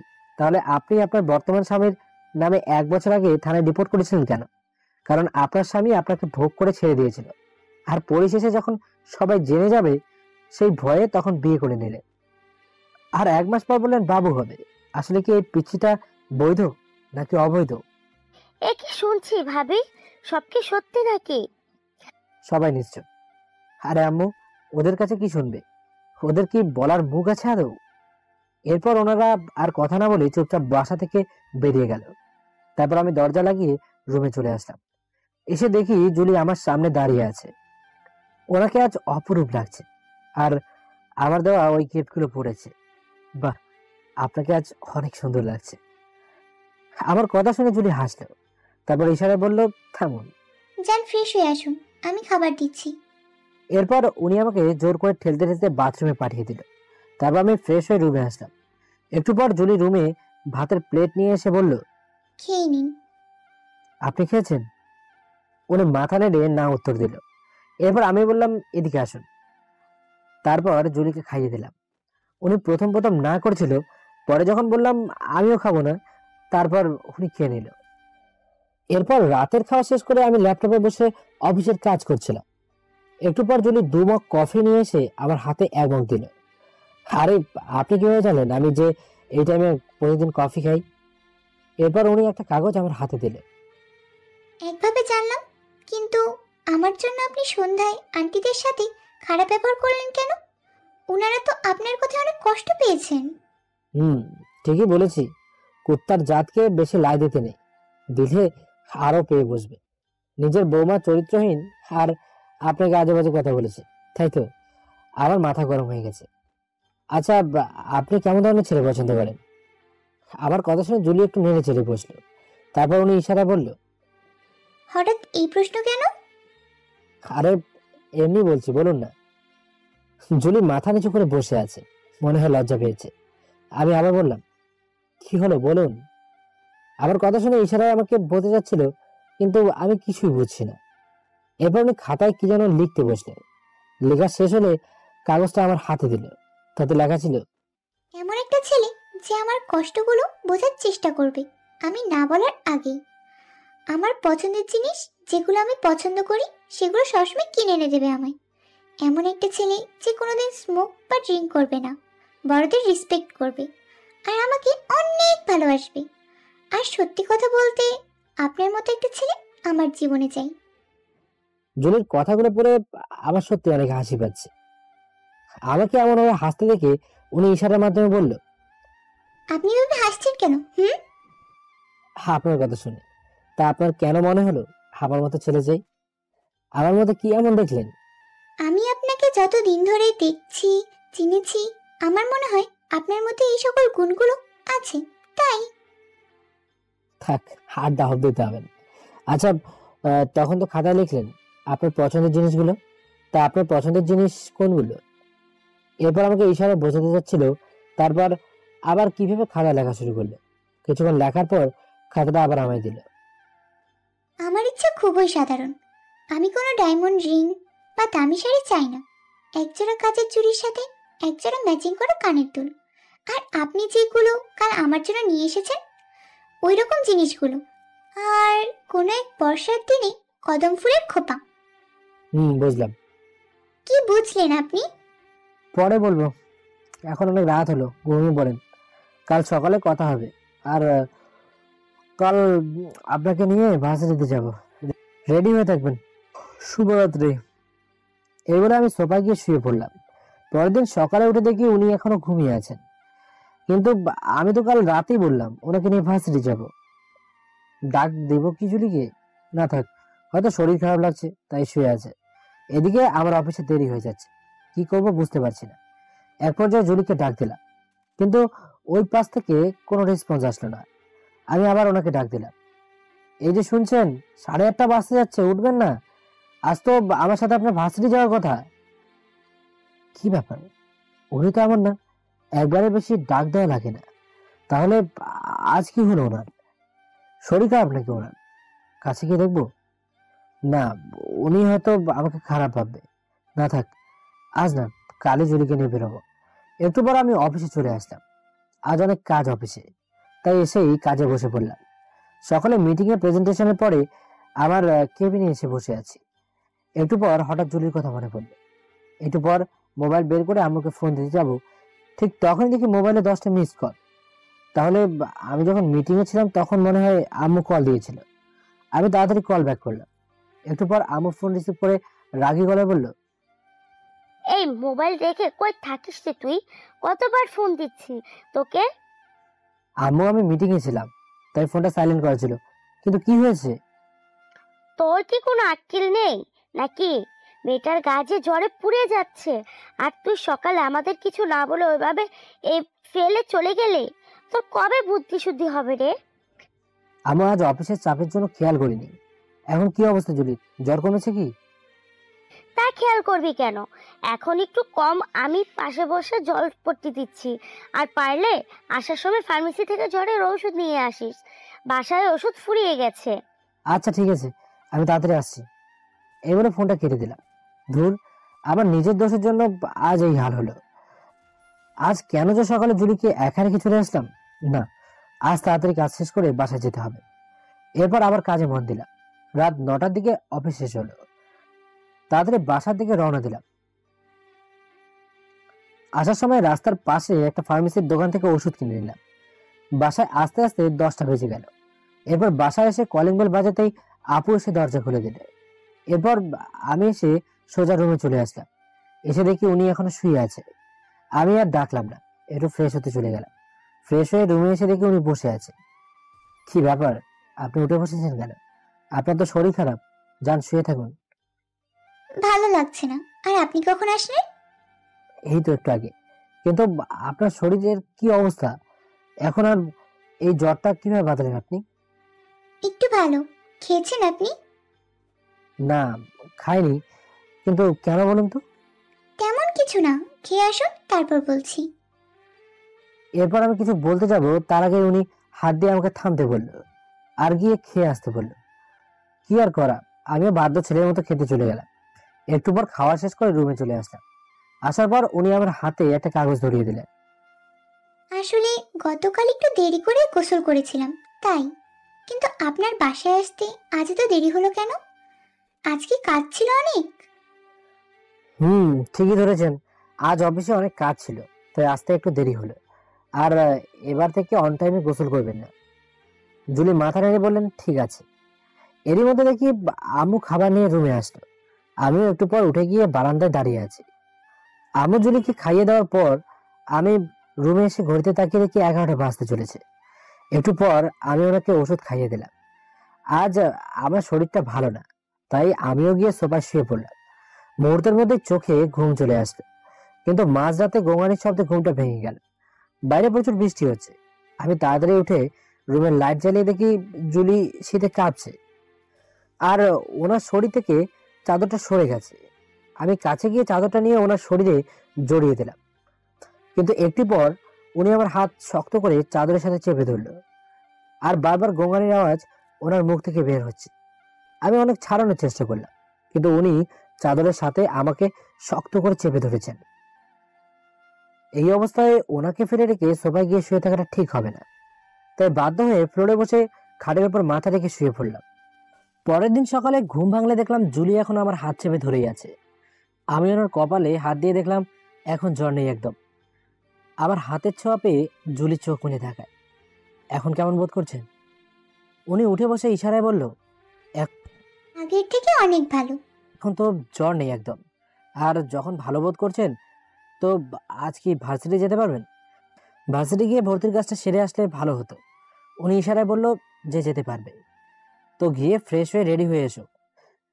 ইশারায় আচ্ছা বলে উনি ফ্রেশ হতে চলে গেলেন। কিছুক্ষণ পর উনি ওয়াশরুম থেকে বের হলে আমি ওনাকে রেডি হতে বললাম। আমিও ওয়াশরুমে গিয়ে ফ্রেশ হয়ে এসে রেডি হয়ে নিলাম। তারপর দরকারি সব কাগজপত্রগুলো নিয়ে 8টায় আমরা বাসা থেকে গাড়ি নিয়ে বের হলাম ভার্সিটি যাওয়ার জন্য। আমাদের বাসা থেকে ভার্সিটি বেশি দূরে না, এই গাড়ি করে যেতে 30 মিনিট লাগে। আমি গাড়ি ড্রাইভ করছি, আর উনি চুপচাপ বসে আছেন, কেউ কোনো কথা বলছি না। মাঝ রাস্তা আসতেই জুলি আমার হাতে খোঁচা দিয়ে ইশারা করে বলল পানি খাবে। আমি গাড়ি এক সাইডে পার্ক করে একটা দোকানে গেলাম পানির বোতল কিনতে। জুলিও গাড়ি থেকে নেমে দাঁড়ালো, আর উনি গাড়ি থেকে নামতেই ওনার সামনে একটি বাইক এসে দাঁড়ালো। বাইকে বসা ব্যক্তিটি বলল, কি রে, বিয়ের আসর থেকে পালিয়ে নতুন বিয়ে করে বেশ ভালোই আছিস দেখছি। জুলি চুপচাপ দাঁড়িয়ে ওর কথাগুলো শুনে যাচ্ছে। আমি পানির বোতল কিনে এনে গাড়ির কাছে আসতে দেখলাম ওই ব্যক্তিটা জুলিকে কি সব বলছে। আমি জুলির পাশে গিয়ে দাঁড়াতেই আমাকে উদ্দেশ্য করে বলতে লাগলো, কি রে আমার হবু বউয়ের নতুন জামাই, খুব তো আনন্দে আছিস। এখন ভালোই ভালোই আমার হবু বউকে আমার হাতে দিয়ে দে। আমি জুলির দিকে তাকালে ইশারায় বলল যে ওনার সাথে ওর বিয়ের কথা ছিল, যে বিয়ের আসর থেকে ও পালিয়েছিল। আমি ওই লোকটাকে উদ্দেশ্য করে বললাম, দেখুন, ও আপনাকে বিয়ে করতে চায় না। জোর করে বিয়ে করে কি সুখী হতে পারবেন? ওই বেটা, আমি সুখী হব কিনা সেটা তোর দেখতে হবে না, ওকে আমি নিয়ে যাচ্ছি। উনি বাইক থেকে নেমে এসে জুলির ডান হাত ধরে টেনে বাইকের দিকে নিয়ে যেতে লাগলো। আমি ওনার পদ আটকে মারলাম এক ঘুষি, কিন্তু উনি হালকা বসে পড়ায় ঘুষিটা পাশে থাকা ল্যাম্পপোস্টে গিয়ে লাগলো। তখন আমি ওনার শার্টের কলার ধরে জুলির হাত থেকে ওনার হাত ছাড়িয়ে আবার দিলাম এক ঘুষি। ঘুষিকে বেচারার নাক দিয়ে রক্ত বেরোতে লাগলো। তখন উনি নিজের হাত দিয়ে নাক চেপে ধরে বসে পড়ল। একটু পর উঠে দাঁড়িয়ে আবার পাশে তাকাতেই দেখি একটা কাঠের টুকরো পড়ে আছে। ওটা হাতে নিলাম। আবার কাছে আসতেই ওর পায়ের মধ্যে দিলাম কয়েকটা বাড়ি। বাড়ি খেয়ে রাস্তায় পড়ে গড়াগড়ি খাচ্ছে। একটু পর কোনো রকমভাবে উঠে দাঁড়িয়ে বাইকের দিকে এগিয়ে গিয়ে বাইকে উঠে চলে যাবে, কিন্তু যাওয়ার আগে বলে গেল, তোদেরকে দেখে নেব। এই বলে বাইক স্টার্ট করে চলে গেল সে। আর এদিকে আমি মারামারি করতে গিয়ে খেয়ালই করিনি যে আমার হাত কেটে গেছে, কিন্তু কিভাবে কাটলো আমি নিজেও জানি না। তারপর হঠাৎ মনে পড়লো ওই লোকটাকে ঘুষি দিতে গিয়ে উনি সরে যাওয়াতে একটা ঘুষি পাশে থাকা ল্যাম্পপোস্টে গিয়ে লাগছিল। অনেক ব্যথা করছে, কিন্তু জুলি একটু পর ওনার ব্যাগ থেকে টিস্যু বের করে ক্ষত জায়গাটা বারবার মুছে দিচ্ছিল। আমি সেদিকে খেয়াল না করে ওনাকে বললাম, এইটুকু কেটে যাওয়াতে আমার কিচ্ছু হবে না, আপনি গাড়িতে গিয়ে বসুন। কিন্তু উনি আমার কোনো কথা না শুনে এখন আমার হাত ধরে টিস্যু দিয়ে জায়গাটা চেপে ধরে আছে। ভালোই ব্লিডিং হচ্ছে ওখান থেকে। জুলি চলুন, এবার আমরা অফিসে যাব, দেরি হয়ে যাচ্ছে। এরপর উনি আমার রাগী কণ্ঠ শুনে মুখ কালো করে গাড়িতে এসে বসলো।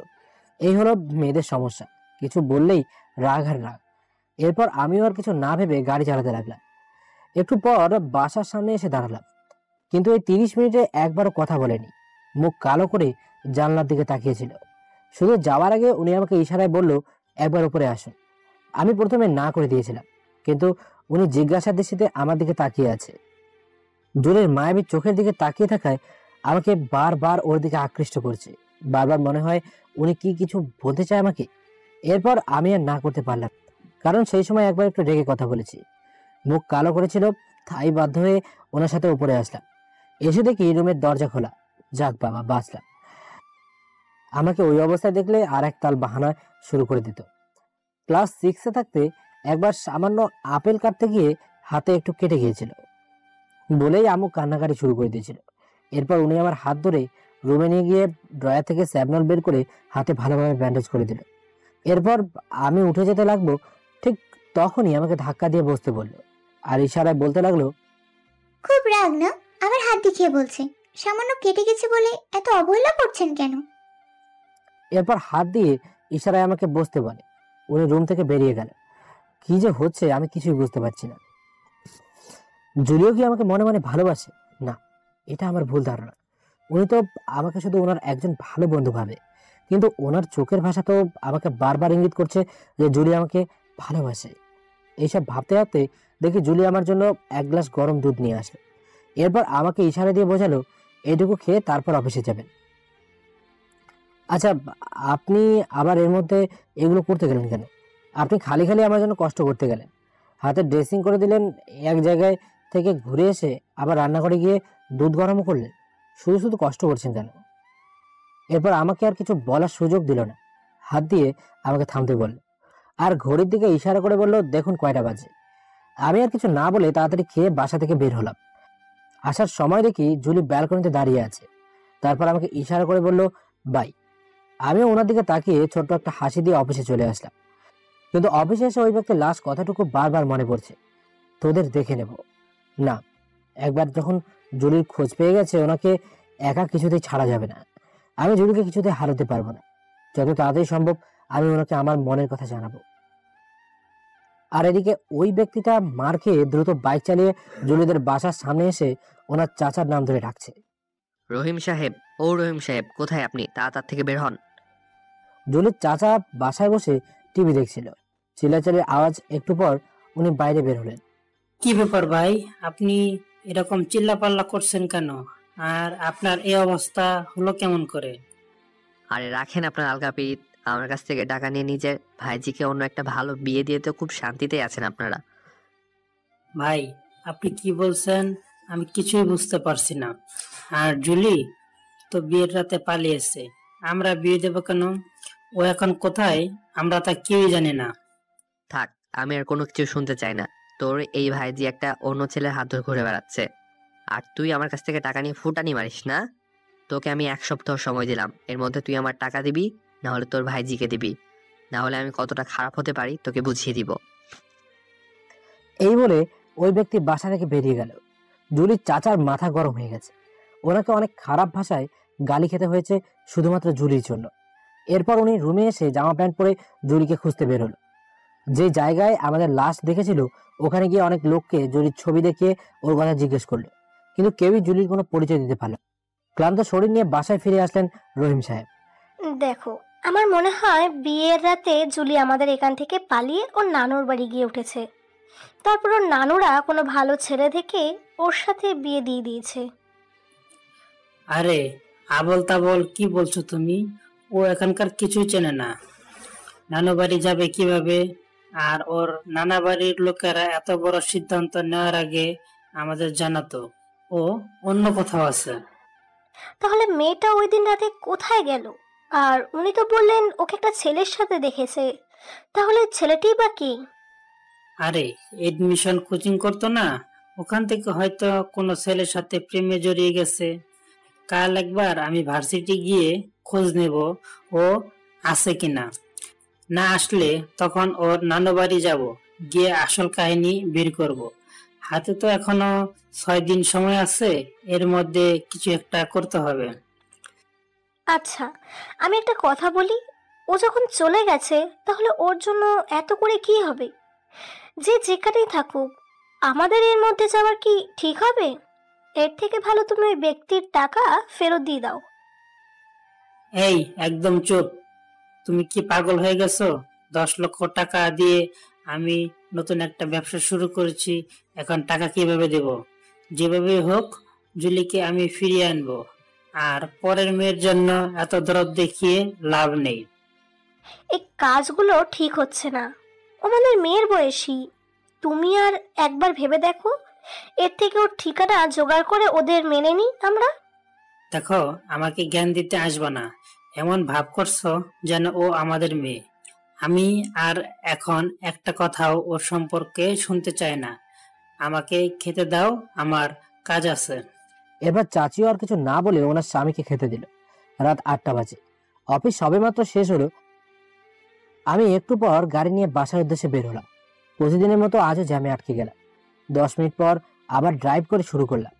গেটের সামনে এসে হঠাৎ গাড়ির জানলা দিয়ে চোখ ব্যালকনির দিকে গেল। দেখি জুলি ব্যালকনিতে দাঁড়িয়ে আছে। আমাকে দেখা মাত্র দৌড় দিয়ে চলে গেল। হয়তো দরজা খুলতে যাচ্ছে। আমি একটু পর সিঁড়ি দিয়ে ওপরে উঠলাম। যা ভাবছি ঠিক তাই, উনি আমার জন্য দরজা খুলে দাঁড়িয়ে আছে। আমার দিকে একটু হেসে আমার কি হলো যে ওনার বুঝতে পারছি না। আজকে সকালে এত কিছু হলো, ওনার তো টেনশনে থাকার কথা, কিন্তু জুলিকে দেখে মনে হচ্ছে না উনি টেনশনে আছেন, বরং অনেক হাসি খুশি দেখাচ্ছে। আমি আর কিছু না ভেবে রুমের দরজা আটকে আমার রুমে আসতে যাব। ঠিক তখনই আমার চিল্লানি দিয়ে বলল, এই, তোর হাতে কি হয়েছে রে? ব্যান্ডেজ করা কেন? কি রে, কি হলো বল? আম্মু আসলে অফিসে যাওয়ার আগে গেটের সাথে একটু খোঁচা লেগে সামান্য কেটে গেছে।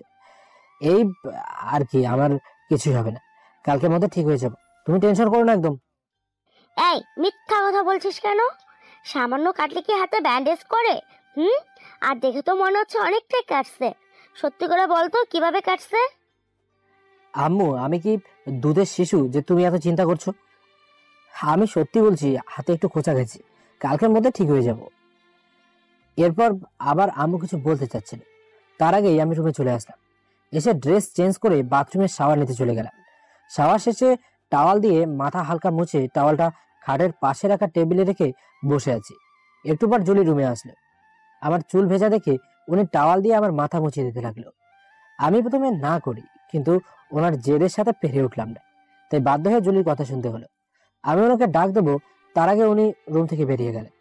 এরপর আমি বসে টিভি দেখতে লাগলাম। 10:30টার দিকে জুলি এসে খাওয়ার জন্য ডাক দিল। তারপর রাতের খাবার খেয়ে রুমে এসে পায়চারি করছি, কিন্তু 11:30 বাজতে যাচ্ছে, জুলি রুমে আসছে না। এরপর আমি বারান্দায় গিয়ে কিছুক্ষণ দাঁড়িয়ে রাতের আকাশের দিকে তাকিয়ে আছি। একটু পর মোবাইল বের করে দেখি প্রায় 12টা বাজে। এরপর রুমে গিয়ে ল্যাপটপ অন করে অফিসের কিছু কাজ করছিলাম। এর মধ্যে দেখি উনি আমার জন্য 1 মগ কফি এনে পাশের টি টেবিলে রাখলেন। আচ্ছা, আপনি তো আজ দেখি আমার জন্য অনেক কিছু করছেন। উনি মাথা নেড়ে উত্তর দিলেন, কি এমন করলাম? না মানে, সকালে মারামারি করার পর আমার হাত কাটছে দেখে আমার হাতে ব্যান্ডেজ করে দিলেন। আমার ব্লিডিং হয়েছে অনেক বলে আমার জন্য নিজের হাত পুড়িয়ে গরম দুধ নিয়ে আসলেন। তারপর এখন আমি প্রতিদিনে এই টাইমে কফি খাই বলে আমাকে কফি করে দিলেন। এরপর আমাকে হাত দিয়ে 5 মিনিট ওয়েট করতে বললো। তারপর খাতায় কি জানি লিখতে থাকলো। লেখা শেষ হলে খাতাটা আবার আমার হাতে দিল। আচ্ছা, আপনি এভাবে কথা বলছেন কেন? আপনি আমার জন্য ওই অসভ্য ব্যক্তির সাথে মারপিট করলেন। এই কাজগুলো করলে কি হয়েছে? সারাদিন তো আমি বাসায় থাকি। এরকম বললে আর কিন্তু আপনার কোনো কাজ করে দিব না। আরে, আপনি কি আমার উপর রাগ করেছেন? উনি মাথা নেড়ে, আসলে আমি এমনি শুনছি, প্লিজ মাইন্ড করেন না। জুলি আবারও মাথা নেড়ে বললেন, রাগ করেনি। কিন্তু এবার আমি বুঝতে পারলাম ওনার ঘুম আসছে। ঘড়ির দিকে তাকিয়ে দেখি 12টা বাজে। জুলি, আপনার হয়তো ঘুম পেয়েছে, আপনি ঘুমিয়ে পড়ুন, কাল সকালে কথা হবে। উনি আর কিছু না বলে বিছানায় গিয়ে শুয়ে পড়ল। এরপর আমি আবার অফিসের কাজ করতে মন দিলাম। একটু পর আমারও চোখে ঘুম চলে আসলো। আমি সবকিছু গুছিয়ে কাপটা রান্না করে রেখে রুমে এসে দেখি উনি কাঁপছে, ফ্যানের বাতাসে চাদরটা ওনার শরীর থেকে সরে গেছে। এরপর আমি চাদরটা দিয়ে জুলির শরীরটা ঢেকে দিলাম, সোফা এসে শুয়ে পড়লাম। কিন্তু চোখ বুঝলেই জুলির হাসি মাখা মুখটা চোখের সামনে ভেসে উঠছে। বারবার মনে হচ্ছে উনি হয়তো আমাকে ভালোবাসে। এইসব ভাবতে ভাবতে কখন যে চোখ লেগে গিয়েছিল মনে নেই। পরের দিন সকালে উঠে দেখি জুলি সাজুগুজু করে রেডি হয়ে আছে। এত সকালে কেন সেজেছে কিছুই বুঝতে পারছি না। আবার মিটিমিটি করে হাসছে, কি যে হলো ওনার। কিন্তু জুলিকে ব্ল্যাক কালারের ড্রেসে অনেক সুন্দর লাগছে। আচ্ছা, আপনি এত সকালে এইভাবে সেজেগুজে আছেন কেন? কোথাও যাবেন কি? উনি মাথা নেড়ে হ্যাঁ উত্তর দিলেন। আচ্ছা, কোথায় যাবেন আপনি? আর আমার তো অফিস আছে, প্রতিদিন আপনাকে নিয়ে এভাবে ঘুরে বেড়ালে আমার চাকরিটা তো চলে যাবে। আরে গাধা, তোর যাওয়া লাগবে না, ও আমার সাথে যাবে। আজকে ওর ভার্সিটির প্রথম দিন, তাই আমি নিয়ে যাব। আচ্ছা, সাবধান নিয়ে যাস, আর খেয়াল রাখিস আবার আসার সময় সাথে করে নিয়ে আসিস ওকে। তুই এমন ভাব করছিস যেন জুলিকে রেখে আমি চলে আসব। যা, ফ্রেশ হয়ে নাস্তা খেতে যা, আম্মু ডাকছে তোকে। এই বলে আপু আর জুলি চলে গেল। আমি যখন আপুর সাথে কথা বলছিলাম, উনি তখন শুধু হাসছিল। এরপর আমি উঠে গোসল শেষ করে রেডি হয়ে খাওয়ার টেবিলে গিয়ে বসলাম। জুলি আমার প্লেটে খাবার বেড়ে দিচ্ছিল। আমার পাশে দাঁড়িয়ে যখন খাবার পরিবেশন করছিল, তখন ফ্যানের বাতাসে ওনার চুল থেকে একটা মিষ্টি সুগন্ধ আসছিল, যা আপনাদের বলে বোঝাতে পারবো না। একটু পর আমি উঠে হাত ধুয়ে আমার রুমে ব্যাগ নিতে গেলাম। জুলিও আমার পেছন পেছন আসতে লাগলো। আমি ব্যাগ নিয়ে বের হব, ঠিক তখনই ও আমার দিকে অপলক দৃষ্টিতে তাকিয়ে আছে। কিছু বলবেন কি? উনি আমার দিকে তাকিয়ে আছে। আমি আবারও জিজ্ঞেস করলাম, জুলি, কিছু বলবেন কি আপনি? এরপর আমার হাতে দুটো চিরকুট ধরিয়ে দিল, আর সাথে একটা টিফিন বক্স। প্রথমটা লেখা ছিল, দুপুরে সময় মতো খেয়ে নেবেন। আর তাছাড়া আজকে আপনার পছন্দের খাবার আমি নিজে রান্না করেছি। কেমন হয়েছে জানি না, কিন্তু আপনি খেয়ে নেবেন। আর আজ পারলে একটু তাড়াতাড়ি আসবেন। আর দ্বিতীয় চিরকুটে লেখা ছিল, আচ্ছা, আমাকে ভার্সিটি অবধি দিয়ে আসলে কি আপনার অফিসে যেতে অনেক দেরি হয়ে যাবে কি? যদি দেরি না হয় আমাকে দিয়ে আসুন। আপনার সাথে যতটা ফ্রিভাবে কথা বলি, আপুর সাথে সেরকম কিছুই বলি না, তাই বলছিলাম।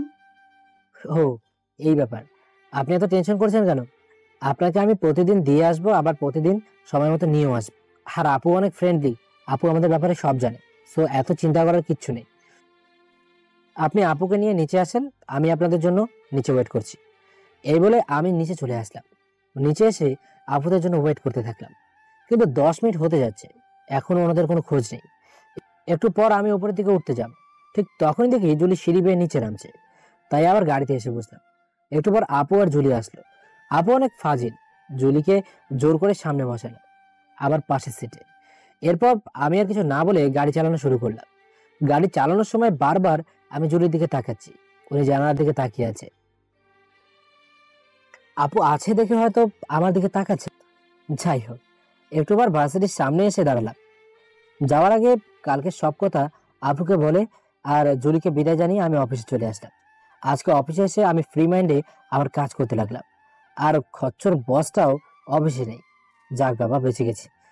অন্যদিন হলে এতক্ষণে আমাকে চিবিয়ে খেয়ে ফেলতো। একটু পর আমার কেবিনে আমার ফ্রেন্ড ইমামুল আসলো। আরে ইমামুল, কি খবর তোর? তোকে তো ইদানিং দেখাই যায় না রে, কই ছিলি এতদিন? আরে বলিস না, ভাইয়ের বিয়ে খেতে গিয়ে জ্বর হয়েছিল, তাই কদিন অফিস অফ দিছিলাম। তোর কি খবর? আমার খবর সবসময় ভালো থাকে, তাই এখনো ভালোই আছে। ভালো তো থাকবেই, নতুন নতুন মানুষের সাথে পরিচয় হচ্ছে যে। তোমার ভালো থাকাটাই তো স্বাভাবিক। মানে কি কি বলছিস তুই? বন্ধু, আজ সকালে অফিসে আসার পথে দেখলাম তোর সাথে একটা সুন্দরী মেয়ে দাঁড়িয়েছিল। তোর আপুও ছিল। কি ওই মেয়েটা দোস্ত, তোর গার্লফ্রেন্ড?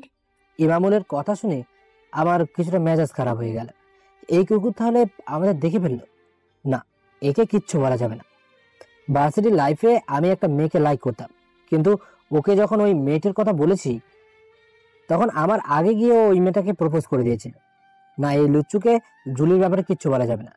একটু পর ইমামুলের কথা শুনে আবার বাস্তবে ফিরলাম। কে রে, কি এত ভাবছিস তুই? বল মেয়েটিকে। তুই ঠিক ধরেছিস, ওইটাই তোর ভাবি। মানে কি? আর কবে বা হলো তোদের বিয়ে? মানে খুবই সহজ, ও আমার বিয়ে করা বউ, আর হঠাৎ করে 1 মাস আগেই ওর সাথে আমার বিয়েটা হলো, আর দাওয়াতটাও কাউকে দিতে পারলাম না রে। আমার কথাটা শুনে ওর মুখ কালো হয়ে গেল, কথা বলছে না।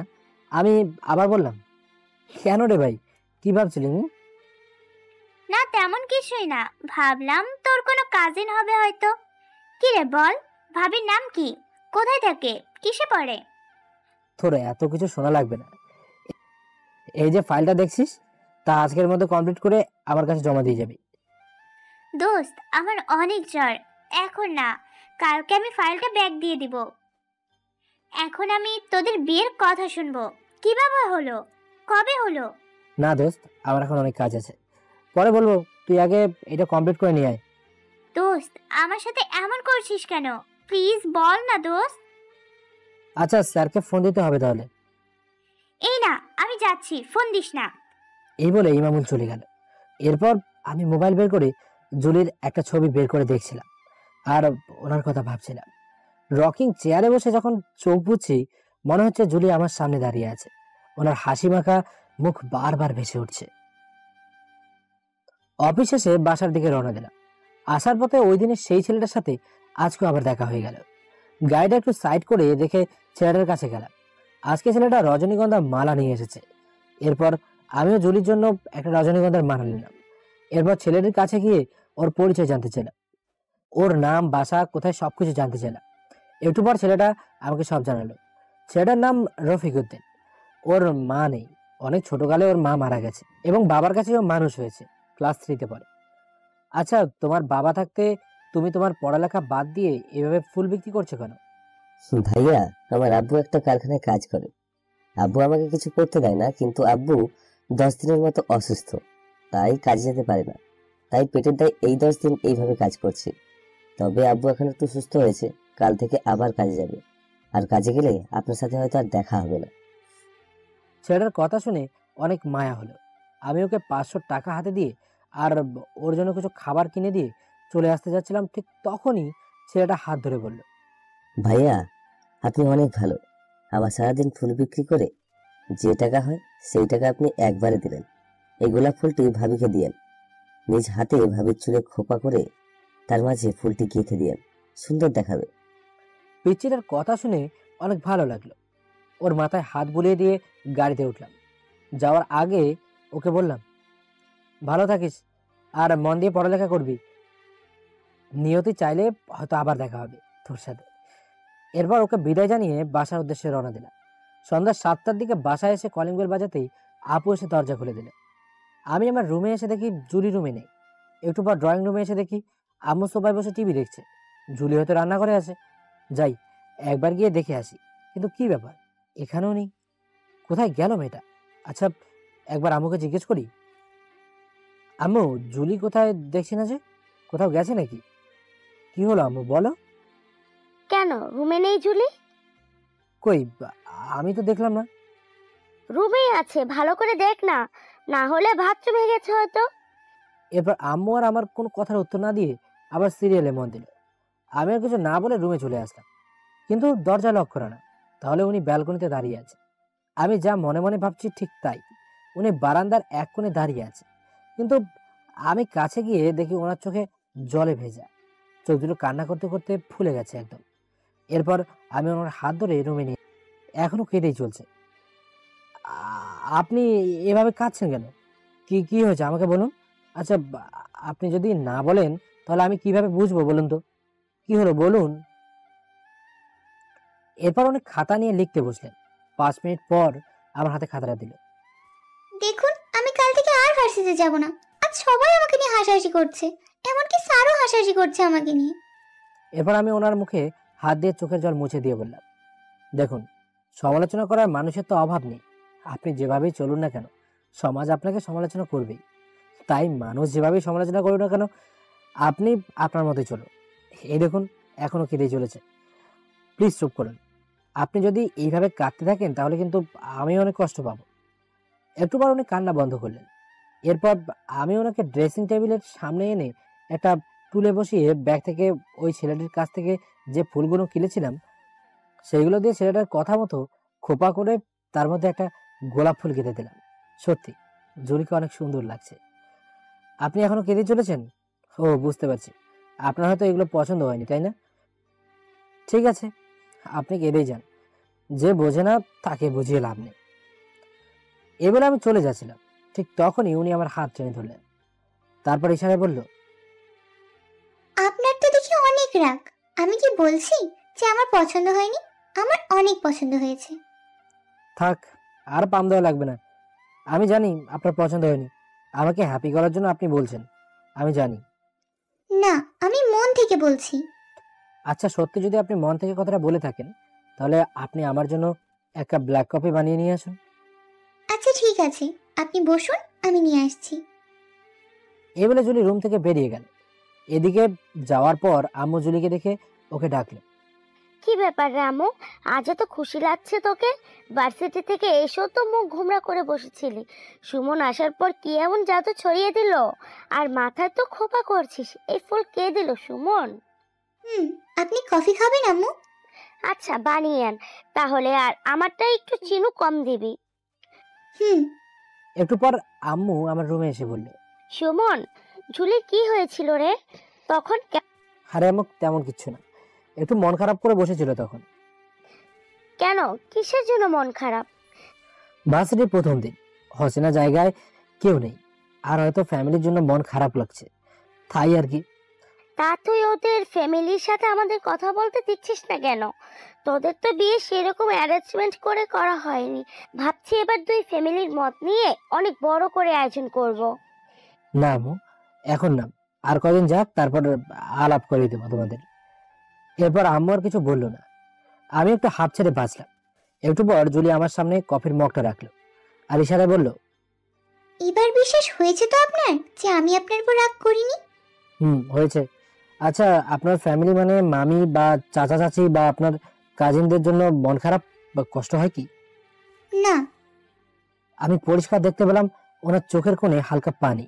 আমি জিজ্ঞেস করলাম, উনি আমার থেকে লুকিয়ে ফেলল, জুলি, আপনি যদি আবার কাঁদেন, আমি কিন্তু কফিটা। কি যে বলেন আপনি, আমি কান্না করব কেন?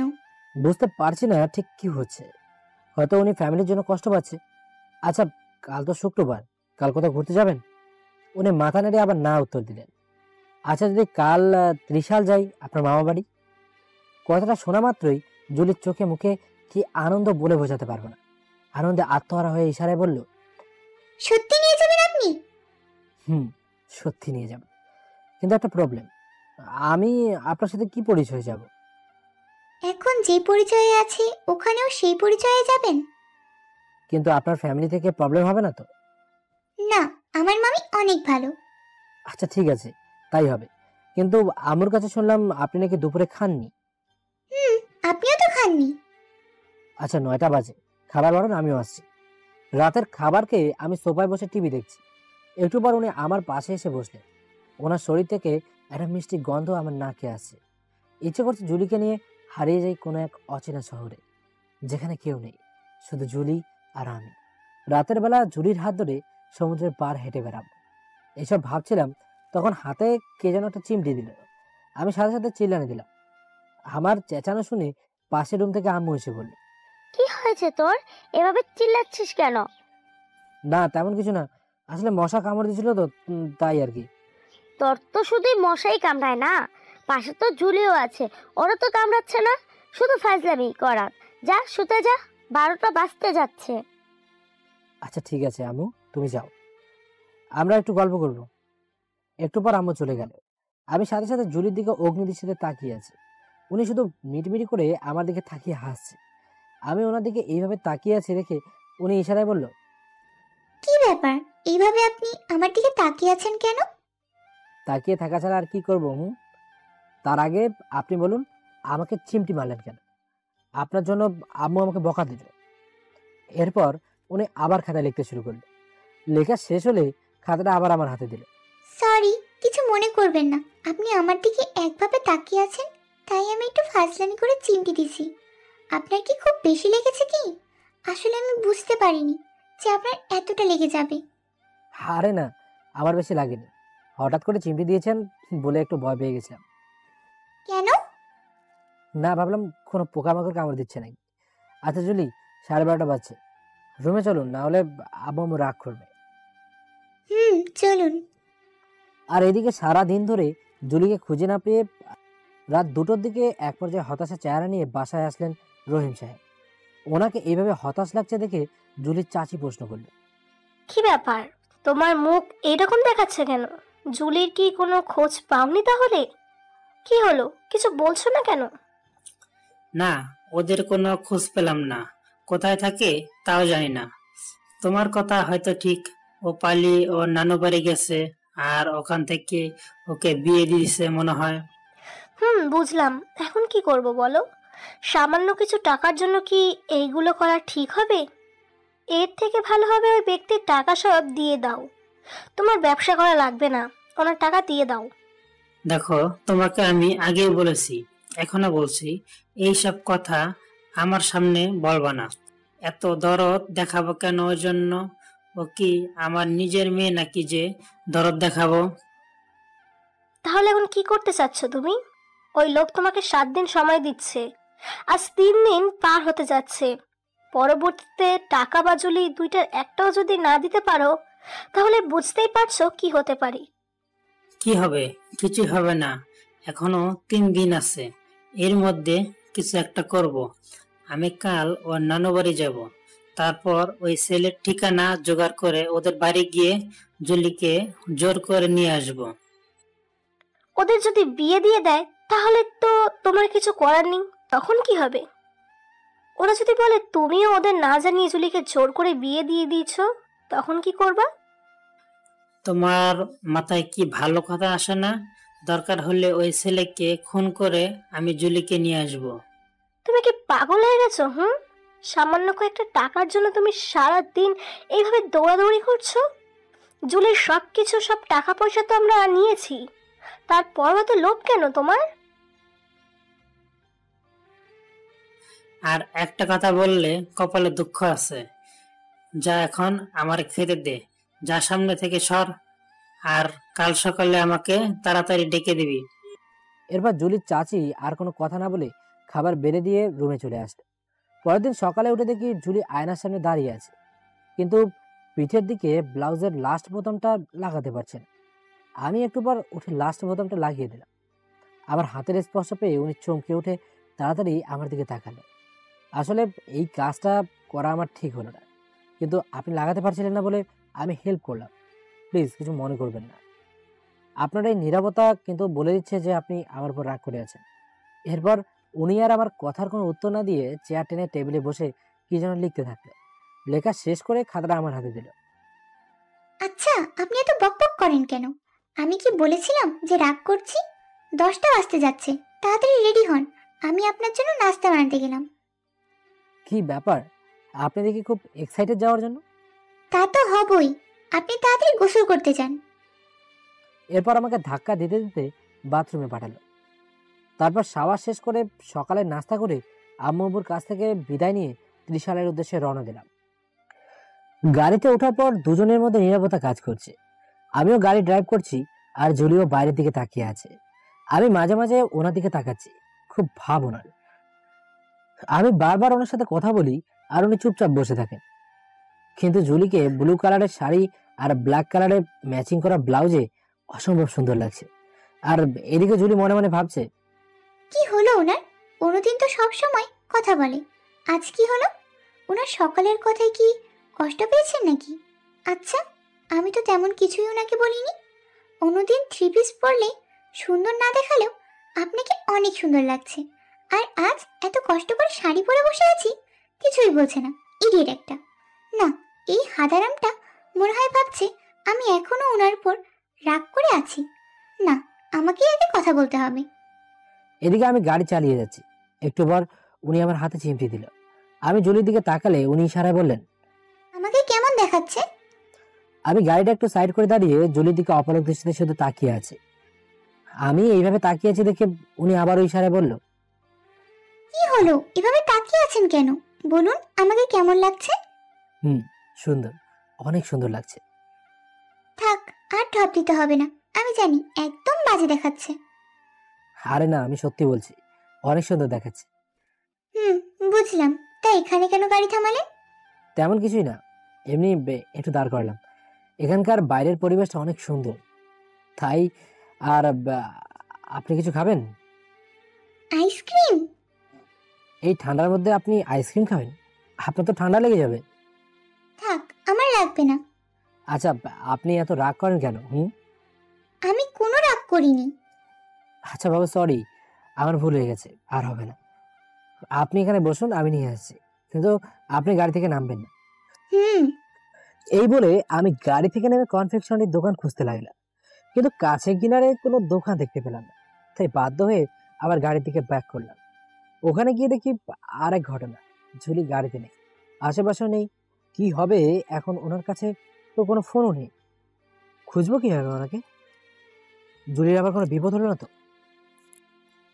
না, একবার পেছনে গিয়ে দেখি। যেই ভাবা সেই গিয়ে দেখি জুলি পেছনে দাঁড়িয়ে আছে। উফ, বাঁচলাম। আর আমাকে দেখে হাসছে। কোথায় ছিলেন আপনি? আর কতক্ষণ ধরে আমি আপনাকে খুঁজছি? আমি এখানেই তো ছিলাম। ফাজলামি করার জায়গা পান না? আপনি যদি এখানে থাকেন তাহলে আমি খুঁজে পাচ্ছিলাম না কেন? এরপর আমাকে ইশারায় কিছু বোঝাতে যাচ্ছিল, কিন্তু আমি কিছু বুঝতে পারছিলাম না। তাই ব্যাগ থেকে একটা নোটপ্যাড বের করে লিখতে থাকলো। কিছুক্ষণ পর চিরকুটটি আমার হাতে দিল। আপনি যখন আমাকে খুঁজছিলেন তখন আমি পিছনে ছিলাম, আবার যখন আপনি পিছনে গেলেন আমি সামনে চলে আসলাম। এই একটু লুকোচুরি খেলছিলাম। কথাগুলো পড়ে আমি চিঠিটা এক টান দিয়ে ছিঁড়ে ফেলে দিলাম। আমার এরকম আচরণ দেখে জুলি আমার দিকে জিজ্ঞাসুদের সাথে তাকিয়ে আছে। এটা ফাজলামি করার জায়গা না, ওকে? যান, চুপচাপ গাড়িতে গিয়ে বসুন। কথাগুলো শেষ করে একবার জুলির দিকে তাকালাম। মেয়েটার চোখ দুটো ছলছল করছে। এই দেখো, এইটুকু কিছু বললেই তো রাগ রাগ আর রাগ। আমি কিছু বলতে যাব আর তার আগেই জুলি চলে গেল। আমিও একটু পর গাড়িতে গিয়ে উঠলাম। 20 মিনিট ধরে গাড়ি ড্রাইভ করছি, কিন্তু জুলি একবারও আমার দিকে তাকায়নি। না, রাগের মাথায় একটু বেশি খারাপ ব্যবহার করে ফেলেছি। না, ওনাকে একবার সরি বলতে হবে।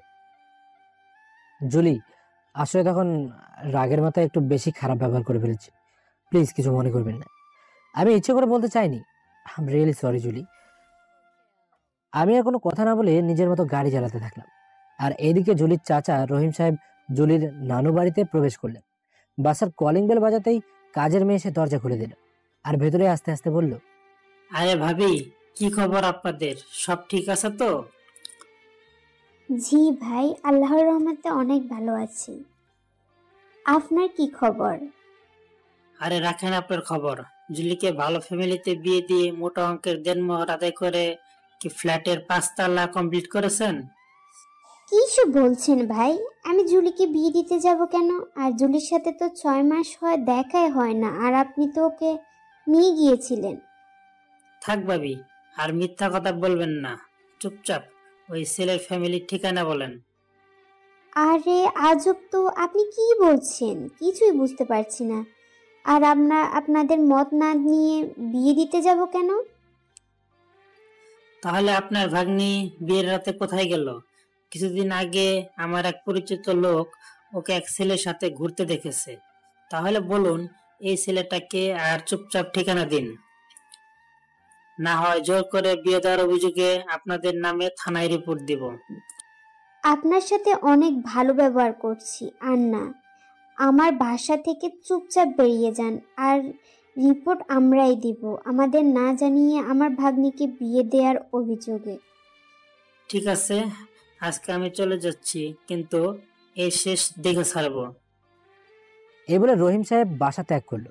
এদিকে আমি আর জুলি 30 সালের কাছাকাছি এসে পড়লাম, কিন্তু এখনো জুলি কোনো কথা বলছে না, মুখ গোমরা করে বসে আছে। এত রাগ করে আছে কি আর বলবো। জুলি, আমরা তো ত্রিশাল টাউনের ভেতরে চলে এসেছি, কিন্তু এবার কোথায় যাব? আমি তো চিনি না, আপনি একটু দেখিয়ে দিন হাতের মাধ্যমে। কি হলো বলুন? এরপর উনি হাতের মাধ্যমে ওনার মামার বাসার ঠিকানা বলে দিল, কোন কোন রাস্তায় দিয়ে যেতে হবে। এরপর বাসার সামনে আসতেই রাগ দেখিয়ে গাড়ি থেকে নেমে সিঁড়ি বেয়ে উপরে চলে আসলো, আর যাওয়ার আগে হাতের আঙ্গুল দিয়ে দেখিয়ে দিল উপরে চলে আসতে, মানে দোতলায় আসতে বলল। একটু পর জুলি কলিং বেল বাজাতেই একটা মেয়ে এসে দরজা খুলে দিল। খুলে চেঁচামেচি শুরু করে দিল, বলে দৌড় দিল। একটু পর একটি মহিলা আসতেই জুলি দৌড়ে গিয়ে ওনাকে জড়িয়ে ধরলো। তাহলে উনি হয়তো জুলির মামি হবেন। একটু পর ওই মহিলা আঙুলের ইশারায় বলল, আমি কে? এরপর জুলি ওর মামিকে ইশারায় অনেক কিছু বলল। কি বললো আমি কিছুই বুঝলাম না। একটু পর উনি আমার দিকে এগিয়ে আসছে, আমার বুক ধুকধুক করছে। এরপর উনি এসে আমার হাত ধরে ভেতরে নিয়ে গেল। যাক বাবা, বাঁচলাম। এরপর আমাকে ভেতরে নিয়ে গিয়ে এক একজন এক এক প্রশ্ন করছে। এক একজন মুখে হাত দিয়ে আদর করে, নানা রকম কথা বলছে, অনেক আদর যত্নও করছে। কিন্তু বাসায় আসার পর জুলিকে কোথাও খুঁজে পাচ্ছি না। তখন একটু রুডভাবে কথা না বলেই পারতাম। জুলিকে খুঁজে বের করে ওনার কাছে গিয়ে একবার মাপ চাইতে হবে। এদিকে রুমে এসে জুলি মনে মনে, খুব রাগ না আমার উপর? শুধু একটু ফাজলামি করার জন্য আমাকে এত কথা বললো, আর কথাই বলবো না ওনার সাথে। আমারই ভুল ধারণা, আমি ওনাকে ভালোবাসি, কিন্তু আমি ওনাকে বাসি না। ইডিয়েট একটা। না এখানে তো কাউকেই আমি চিনি না, তাহলে জুলির কথা জিজ্ঞেস করবো কার কাছে? আশেপাশে তো কেউই নেই। ওই তো একটা ছেলে আসছে, ওর কাছে জিজ্ঞেস করি। এই যে ভাইয়া, এদিকে আসো। বলুন।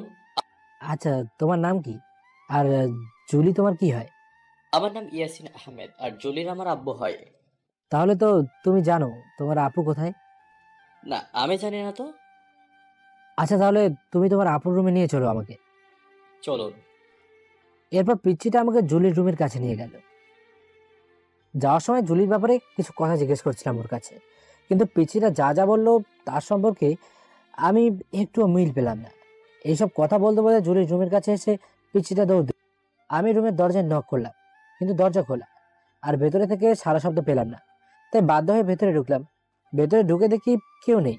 আমি রুমের ভেতরে পায়চারি করছি। একটু পর দেখি উনি বাথরুম থেকে বের হলো। এরই মধ্যে এক অঘটন ঘটে গেল।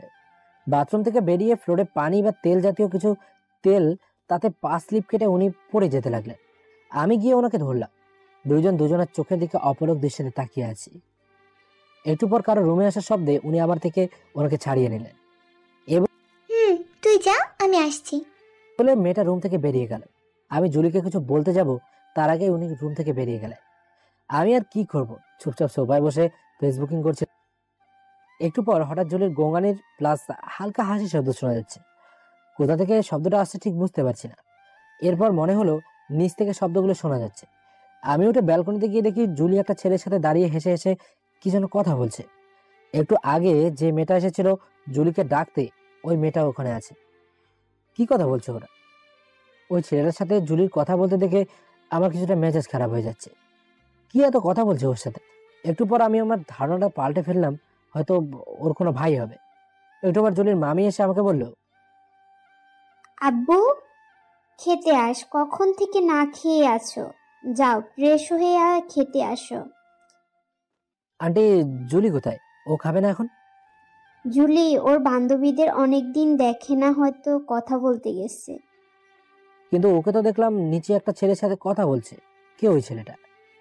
ওর নাম সাগর, আমাদের উপরের ফ্ল্যাটে ভাড়া থাকে, অনেক ভালো ছেলে। জুলির সাথে অনেকদিন কথা হয় না, তাই হয়তো একটু কথা বলছে। তুমি খেতে আসো আব্বু। জি আন্টি, আপনি যান, আমি আসছি। আন্টি চলে যাওয়ার পর আন্টির কথাগুলো আমার মাথার মধ্যে ঘুরপাক খাচ্ছে। তাহলে কি জুলি আমাকে মিথ্যে বললো? উনি কি সাগর নামে ওই ছেলেটাকে ভালোবাসে? না না না, এটা আমার ভুল ধারণা। না, এত কিছু ভেবে লাভ নেই। আগে খাবার খেয়ে আসি, তারপর জুলি আসলে ওনার কাছ থেকে সবকিছু শুনবো। এরপর খাবার খেয়ে রুমে এসে জুলির জন্য অপেক্ষা করছি, কিন্তু এখনো জুলির কোনো খোঁজ নেই। মেজাজ খারাপ হয়ে যাচ্ছে আমার। একবার ব্যালকনিতে গিয়ে দেখি নিচে আছে নাকি, কিন্তু গিয়ে দেখি উনি ওখানে নেই। কোথায় গেল উনি? তাহলে আমি যা মনে মনে ভাবছি তাই ঠিক? এই সব ভাবতে ভাবতে দেখি জুলি রুমে এসে আছে। কি ব্যাপার, আপনি এতক্ষণ কোথায় ছিলেন? এই তো ফ্রেন্ডের সাথে একটু গল্প করছিলাম। ও তাই বুঝি। তা এতক্ষণ ধরে ওই ছেলেটার সাথে কি এমন গল্প করলেন আপনি? কে হয় আপনার ওই ছেলেটা? এরপর উনি আমার কথার উত্তর না দিয়ে খাতায় লেখা শুরু করলো। প্রতিবারের মতো এবারও লেখা শেষ করে খাতাটা আমার হাতে দিল। ওর নাম সাগর, আমার ছোটবেলার বন্ধু। আমি কেমন আছি, এতদিন কোথায় ছিলাম, আপনার নাম কি, কি করেন, এই আর কি শুনছিল। তা এইটুকু কথা বলতে কি 40 মিনিট লাগে? আচ্ছা একটু গল্প করলে কি এমন হয়েছে? না, আপনি এইভাবে গল্প করতে পারেন না। আপনি এইভাবে অন্য ছেলের সাথে কথা বলে আমার রাগ হয়। কেন? কারণ আমি আপনাকে ভালো। কি হলো, থামলেন কেন বলুন? না কিছু না, সকালে একটু আপনার সাথে খারাপ ব্যবহার করেছিলাম, তার জন্য সরি। আর আপনি খেয়েছেন? না, আপনি। খেয়েছি, আন্টি জোর করে খাইয়ে দিয়েছে। আপনি খেয়ে আসুন, তারপর আপনার শহরটা আমাকে একটু ঘুরিয়ে দেখাবেন। এই বলে জুলি রুম থেকে চলে গেল, আর মনে মনে ভাবতে লাগলো, তাহলে হয়তো সুমন আমাকে সত্যিই ভালোবাসে, আমি ভুল ভাবছিলাম। না, আর একবার পরীক্ষা করে দেখতে হবে। আজ বিকালে সাগরকেও আমাদের সাথে ঘুরতে নিয়ে যাব। যদি উনি আমাকে সাগরের সাথে একটু ক্লোজ ভাবে ঘুরতে দেখে হিংসে বোধ করে, তাহলে ভাববো উনি আমাকে ভালোবাসে। এরপর 4:30টার দিকে জুলি রেডি হয়ে রুমে আসলো। ওনাকে দেখে আমি বললাম, কি ব্যাপার, আপনি কখন রেডি হলেন? আমাকে তো বললেনও না। উনি আমার উত্তর না দিয়ে আমার হাতে চিরকুট ধরিয়ে দিলেন, তারপর কোথায় যেন চলে গেল। আমি চিরকুটটা খুলে পড়তে লাগলাম। আপনি তাড়াতাড়ি রেডি হয়ে নিচে আসুন, আমি একটু পর আসছি। কি আর করার, আমি তাড়াতাড়ি রেডি হয়ে নিচে গিয়ে গাড়ির সামনে দাঁড়িয়ে জুলির জন্য অপেক্ষা করছিলাম। একটু পর দেখি জুলি আর সেই ছেলেটা আসছে। ওকে জুলির সাথে দেখে আমার মেজাজটা পুরো খারাপ হয়ে গেল। গাড়ির কাছে এসে জুলি আমাকে গাড়িতে উঠতে বলল। এরপর ছেলেটা আমার সাথে পরিচয় পর্ব শেষ করে গাড়ির পেছনে বসতে যাচ্ছিল, যেখানে জুলি বসে তার পাশের সিটে। এটা দেখে এবার আমার সত্যি মেজাজটা খারাপ হয়ে গেল। আমি একটু রুড ভাবে জুলিকে ডাক দিলাম, জুলি, জুলি আপনি সামনে এসে বসুন। কেন, কি হয়েছে? এত কিছু জানি না, আসতে বলছে আসুন। এবার আমার ঝাড়িকে উনি আমার পাশে এসে বসলেন, আর আয়নায় আমি দেখলাম সাগরের মুখটা শুকিয়ে গেল। এটা দেখে আমার অনেক মজা, কিন্তু আমি মনে মনে যা ভাবছিলাম হলো তার বিপরীত। আমি ভাবছিলাম উনি আমার সাথে ঘুরতে আসছে, কিন্তু এখন দেখছি ঘুরছে ওই ছেলেটার সাথে। আবার ওই ছেলেটার হাতে হাত রেখে আমার সাথে একদম কথা বলছেন। এমন ভাব করছে মনে হচ্ছে আমি এসে ওনাদের প্রেমের 12টা বাজালাম। আমি ওনাদের নিয়ে আসলাম ড্রাইভার হিসাবে, তা বললেই চলে। মাঝে মাঝে 1-2বার কথা বললেও তার মধ্যে বিরক্তির চাপ প্রকাশ পাচ্ছে। এভাবেই বুকের শত কষ্ট নিয়ে ওনাদের সাথে অনেকক্ষণ ঘুরলাম। সন্ধ্যার দিকে আমরা সবাই বাসায় আসলাম। আমার রাগে তো শরীর জ্বলছে। আমি কারোর সাথে কথা না বলে রুমে এসে বসে আছি। একটু পর জুলি রুমে এসে আমাকে ইশারায় বলতে লাগলো, আমি আপনাকে কিছু বলতে চাই। আমিও আপনাকে কিছু বলতে চাই। আপনার সাথে সাগরের কি সম্পর্ক একটু বলবেন? কি বলছেন আপনি? আমি যা বলছি ঠিক বলছি। আমারই ভুল আপনাকে অন্ধ বিশ্বাস করা। আপনার মতো ক্যারেক্টারলেস মেয়েকে বিশ্বাস করে বড় ভুল করেছি আমি। আমি ক্যারেক্টারলেস? ক্যারেক্টারলেস বলেই তো আপনি আমাকে ফেলে একটা ছেলের হাত ধরে ঘুরলেন। আমি কিচ্ছু বুঝি না ভাবছেন। সেদিন বলেন আমি জীবনে কোনোদিন রিলেশন করিনি, তাহলে ওই ছেলেটা আপনার হাত ধরার অধিকার পায় কেন? আমার সামনে আজ এত কিছু করলেন, আর আমার অজান্তে ওই ছেলে সহ আরো কত ছেলের সাথে কি কি করেছেন উপর আল্লাহ জানে।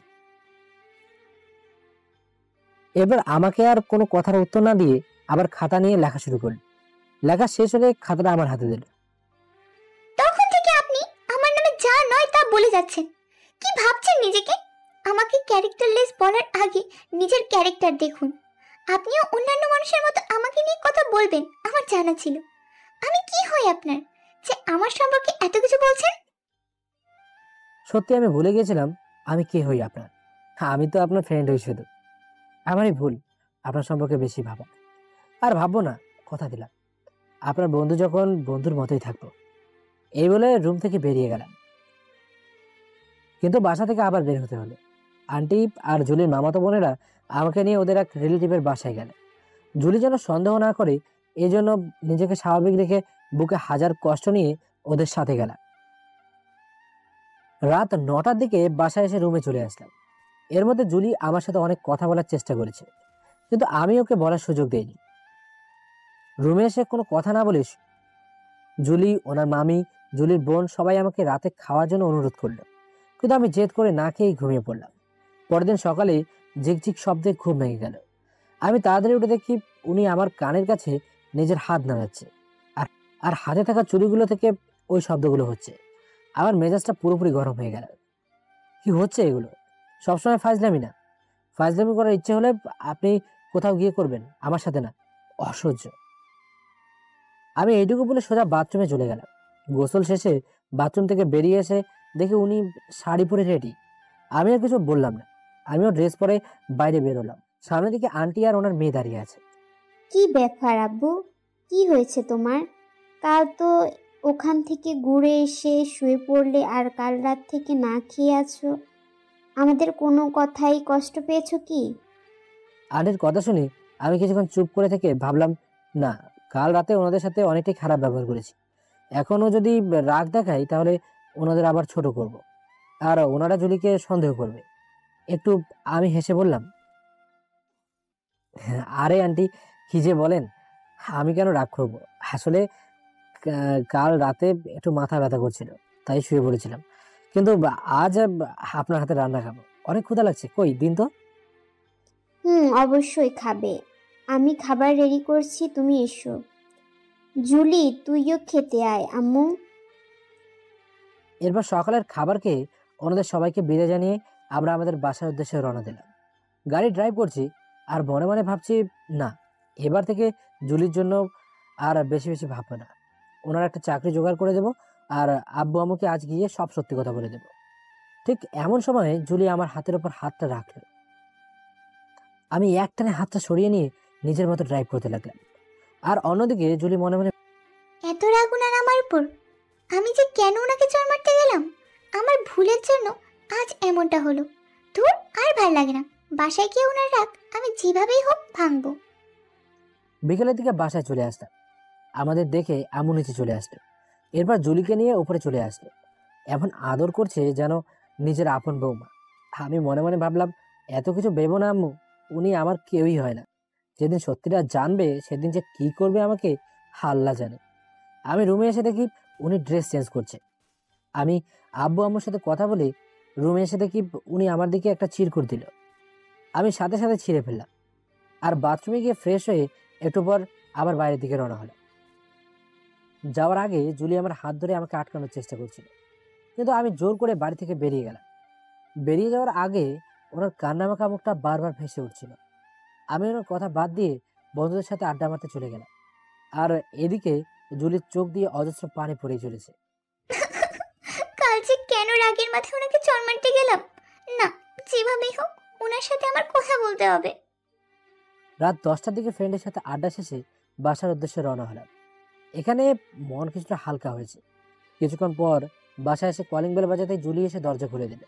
মহারানী আমার দেওয়া গিফটগুলো পরে সুন্দর করে সেজে আছে, আমার জন্য, হয়তো আমাকে ইমপ্রেস করার জন্য। কিন্তু ওনাকে আজ ভালোই লাগছে না। আমার রাগ এত তাড়াতাড়ি কমবে না। উনি আমার সাথে কাল অনেক খারাপ ব্যবহার করেছে। আমি ওনাকে ফেলে সোজা রুমে চলে আসলাম। একটু পর ফ্রেশ হয়ে দেখি টি টেবিলের ওপরে আমার পছন্দের খাবার বিরিয়ানি। আমি তাড়াতাড়ি খেতে বসবো, ঠিক তখনই জুলির কথা মনে পড়লো। উনি রান্না করেনি তো? না, উনি রান্না করেছে, আমি খাবো না। এই বলে বারান্দায় গিয়ে দাঁড়ালাম, কিন্তু পেটের মধ্যে যে ইঁদুর দৌড়চ্ছে। না, খেয়ে নি। খাওয়ার ওপর রাগ করে আর কি হবে? আর এদিকে জুলি পর্দার আড়াল থেকে আমার কার্যকলাপ দেখছে আর মিটিমিটি করে হাসছে। আমি খাবার খেয়ে হাত ধুতে যাব, ঠিক তখনই উনি আমার সামনে এসে দাঁড়ালো আর ইশারায় বলল, কেমন লাগলো আমার হাতের বিরিয়ানি রান্না? জঘন্য, একদমই ভালো না। তাই তো পুরো প্লেট খালি। না, সাথে আমার কথা বলতে ভালো লাগছে না। এই বলে জুলিকে পাশ কাটিয়ে বেরিয়ে গেলাম। এরপর 12টা অবধি ল্যাপটপে বসে অফিসের কিছু কাজ করে তারপর শুয়ে পড়লাম। এতক্ষণ ধরে জুলি আমার সাথে কথা বলার অনেক চেষ্টা করেছে, আমি বারবার ওনাকে ফিরিয়ে দিয়েছি। সারা রাত উনি আমার বিছানায় শুয়ে শুয়ে কান্না করছিল। আমার খুব মায়া হচ্ছিল, কিন্তু ওনাকে, না, জুলিকে কষ্ট পেতে দেখে আমার ভালো লাগছে না। কাল সকালে এই অভিমানের পালা মেটাতে হবে। এই সময় ভাবতে ভাবতে কখন যে ঘুমিয়ে গেলাম খেয়ালই করিনি। পরের দিন সকালে অ্যালার্মের শব্দে ঘুম ভাঙলো, কিন্তু ঘুম থেকে উঠে দেখি জুলি বিছানায় নেই, হয়তো রান্নাঘরে আছে। একটু পর বাথরুমে যাওয়ার সময় হঠাৎ চোখ বিছানার চাদরের উপরে গেল। সেখানে একটা চিরকুট রাখা আছে। আমি সেটা হাতে নিয়ে খুলে পড়া শুরু করলাম। আপনি চিরকুটটা পড়বেন কিনা বা আগের মতো হয়তো ছিঁড়ে ফেলবেন, কিন্তু বিশ্বাস করেন, আমি আপনাকে ইচ্ছে করে চড় মারতে চাইনি। দুপুরে যখন আপনি আমাকে সাগরের সাথে কথা বলার জন্য রাগ করলেন, তখনই আমার মনে হলো আপনি আমাকে ভালোবাসেন। তাই আমিও একটু পরীক্ষা করলাম আপনি আমাকে ভালোবাসেন কি না। তাই তো সেদিন সাগরকে আমাদের সাথে নিলাম। কিন্তু আপনি আমাকে ভুল বুঝলেন। হয়তো নিয়তি আমাদের এক হতে দিবে না, তাই তো আজ এমনটা হলো। আমার মনে আপনি সারা জীবনই থাকবেন। ভালোবাসা কি জিনিস সেটা আপনি আমাকে শিখিয়েছেন। এই 2 মাস আপনি আমাকে নতুন জীবন দিয়েছেন। কিন্তু এই মিথ্যা সম্পর্কে থেকে লাভ কি? তাই আমি আজ চলে যাচ্ছি। কোথায় যাচ্ছি আমি নিজেই জানি না। হয়তো নিয়তিতে লেখা থাকলে আমাদের আবার দেখা হবে। কোনো ভুল করলে ক্ষমা করবেন। ভালো থাকবেন। ইতি, জুলি। চিরকুটে পড়েই যেন আমার মাথায় যেন আকাশ ভেঙে পড়ল। না, কিছুতে হতে পারে না। জুলি শুধু আমার, ওকে আমি কিছুতে হারাতে পারবো না। ঘড়িতে তাকিয়ে দেখি 7টা বাজে, তাহলে উনি বেশি দূরে যেতে পারেনি। যেভাবেই হোক জুলিকে আমাকে খুঁজে বের করতেই হবে। একটা শার্ট গায়ে দিয়েই নিচে চলে গাড়ি বের করে দারোয়ানকে জিজ্ঞেস করলাম জুলিকে দেখেছে কিনা। উনি বললেন, ভাইয়া ভাবি 10 মিনিট আগে বাসা থেকে বের হলো। আমি আর দেরি না করে বেরিয়ে গেলাম। আর এদিকে জুলি একা রাস্তা দিয়ে হেঁটে চলেছে। এখনো রাস্তায় কেউ নেই। সারা রাত কান্না করে চোখ দুটো ফুলে গেছে। কিছু লোক তাকিয়ে দেখে জুলিকে দেখে সমালোচনা শুরু করেছে। নতুন শহর, কিছুই চেনে না, কোথায় যাবে কিছুই বুঝতে পারছে না জুলি। ঠিক তখনই একজন পেছন থেকে জুলির হাত শক্ত করে চেপে ধরলো। জুলি পেছনে ফিরে তাকিয়ে দেখে ওর চাচা। কিরে, সেই দিন আমাদের মুখে চুনকালি দিয়ে বাসা থেকে পালিয়ে গেলি, দিছে তো ছেলেটা লাথি মেরে বাসা থেকে বের করে। আজ কি হবে তোর? চল আগে বাসায়, তারপর তোর ব্যবস্থা করছি। এরপর জুলিকে কিছু বলার সুযোগ না দিয়ে ওকে টেনে হিচড়ে বাসায় নিয়ে চলে গেল ওনার চাচা। আর এদিকে পাগলের মতো খুঁজে চলেছি আমি। সব জায়গায় না পেয়ে হতাশ হয়ে রাস্তার মাঝে গাড়ি থামিয়ে দাঁড়িয়ে আছি। একটু পর হঠাৎ মনে পড়ল, জুলি ওর চাচার বাসা চায়নি তো? না, আমাকে যেতেই হবে ওর চাচার ঠিকানা। আমি জানি জুলি আমাকে বলেছিল, আমি আর কোনো কথা না বলে ওনাদের বাসার উদ্দেশ্যে রওনা দিলাম। কিছু দূর যাওয়ার পর জুলির চাচার বাসায় পৌঁছে গেলাম, কিন্তু গিয়ে দেখি ওখানে বাড়িতে অনেক লোকজন। আমি তাড়াতাড়ি বাসার ভেতরে ঢুকলাম। গিয়ে দেখি জুলিকে বউ সাজিয়ে বসিয়ে রাখা হয়েছে। আমাকে দেখে জুলি দৌড়ে আমার কাছে চলে আসলো। আমি ওনার হাত ধরে বাসা থেকে বেরিয়ে যাব, ঠিক তখনই জুলির চাচা আমাদের সামনে এসে বাধা দিল। তোমার সাহস তো কম না, আমার বাসায় এসে আমার মেয়ের হাত ধরে বেরিয়ে যাচ্ছ। তোমাকে আমি পুলিশে দিব। আপনার সাহস দেখে আমি অবাক হচ্ছি। আমার বউকে আপনি জোর করে নিয়ে এসেছেন, আমি আপনাকে পুলিশে দেব। আপনি প্লিজ সামনে থেকে সরে যান, না হলে কিন্তু। না হলে কি করবি তুই? আমি জুলির হাতটা ছেড়ে ওনার কলার ধরে নাক বরাবর দিলাম এক ঘষি। তারপর ধাক্কা দিয়ে সরিয়ে সোজা জুলিকে নিয়ে গাড়িতে উঠলাম। পেছন থেকে অনেক লোকজন আমাদের ধরতে আসে। তার আগেই আমরা এরপর সারা রাস্তা দুজন চুপচাপ বসে আছি। বাইরে প্রচুর বৃষ্টি হচ্ছে। একটি ফাঁকা রাস্তার মাঝে গাড়িটা দাঁড় করালাম। জুলি আমার দিকে তাকিয়ে আছে, আমি ওনার দিকে তাকিয়ে আছি।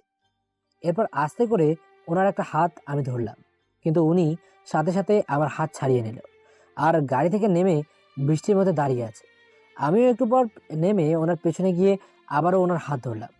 এবারও উনি চলে যাচ্ছিল, কিন্তু এইবার এক টানে আমি ওনাকে আমার কাছে নিয়ে আসলাম আর জুলির চোখের দিকে তাকিয়ে বললাম, খুব রাগ না তোমার? এই আমাকে ভালোবাসো না? আমাকে রেখে যে চলে আসলে? এত আবেগ আমার লাগবে না। এখনো রাগ করে থাকবে তুমি? I really love you Julie. Julie, বিশ্বাস করো, আমি তোমাকে সত্যি অনেক ভালোবাসি। বিশ্বাস করলাম না তোমার কথা। কেন? আমি আবার কি করলাম? ভালোবাসলে আমাকে পুরো একদিন কষ্ট দিতে না। ও, তাহলে কষ্ট দিয়েছি পুরো একদিন। এখন পুরো একদিন আদর করে দিলে রাগ ভাঙবে তো? ফাজিল একটা। এই বলে আমাকে ধাক্কা দিয়ে চলে যেতে লাগলো। ঠিক তখনই আমি পেছন থেকে একটানে জুলিকে আমার কাছে নিয়ে জড়িয়ে ধরলাম। একটু পর ওর ঠোঁটে একটা ভালোবাসার পরও শেখে দিয়ে বললাম, এবার আমাকে মাফ করা যাবে কি? জুলি হা হয়ে আমার দিকে তাকিয়ে আছে। তখনই আকাশে জোরে একটা বিদ্যুৎ চমকালো। জুলির সাথে সাথে আমাকে শক্ত করে জড়িয়ে ধরলো। আমি ওকে আমার বুকে শক্ত করে চেপে ধরলাম। বাইরে আরো জোরে জোরে বৃষ্টি শুরু হলো। আমাদের ভালোবাসাও আজ পূর্ণতা লাভ করলো। বেঁচে থাকুক এদের ভালোবাসা। আর পুরো গল্পটি একসাথে কেমন লাগলো অবশ্যই ঘটনামূলক মন্তব্য করে জানাতে ভুলবেন না।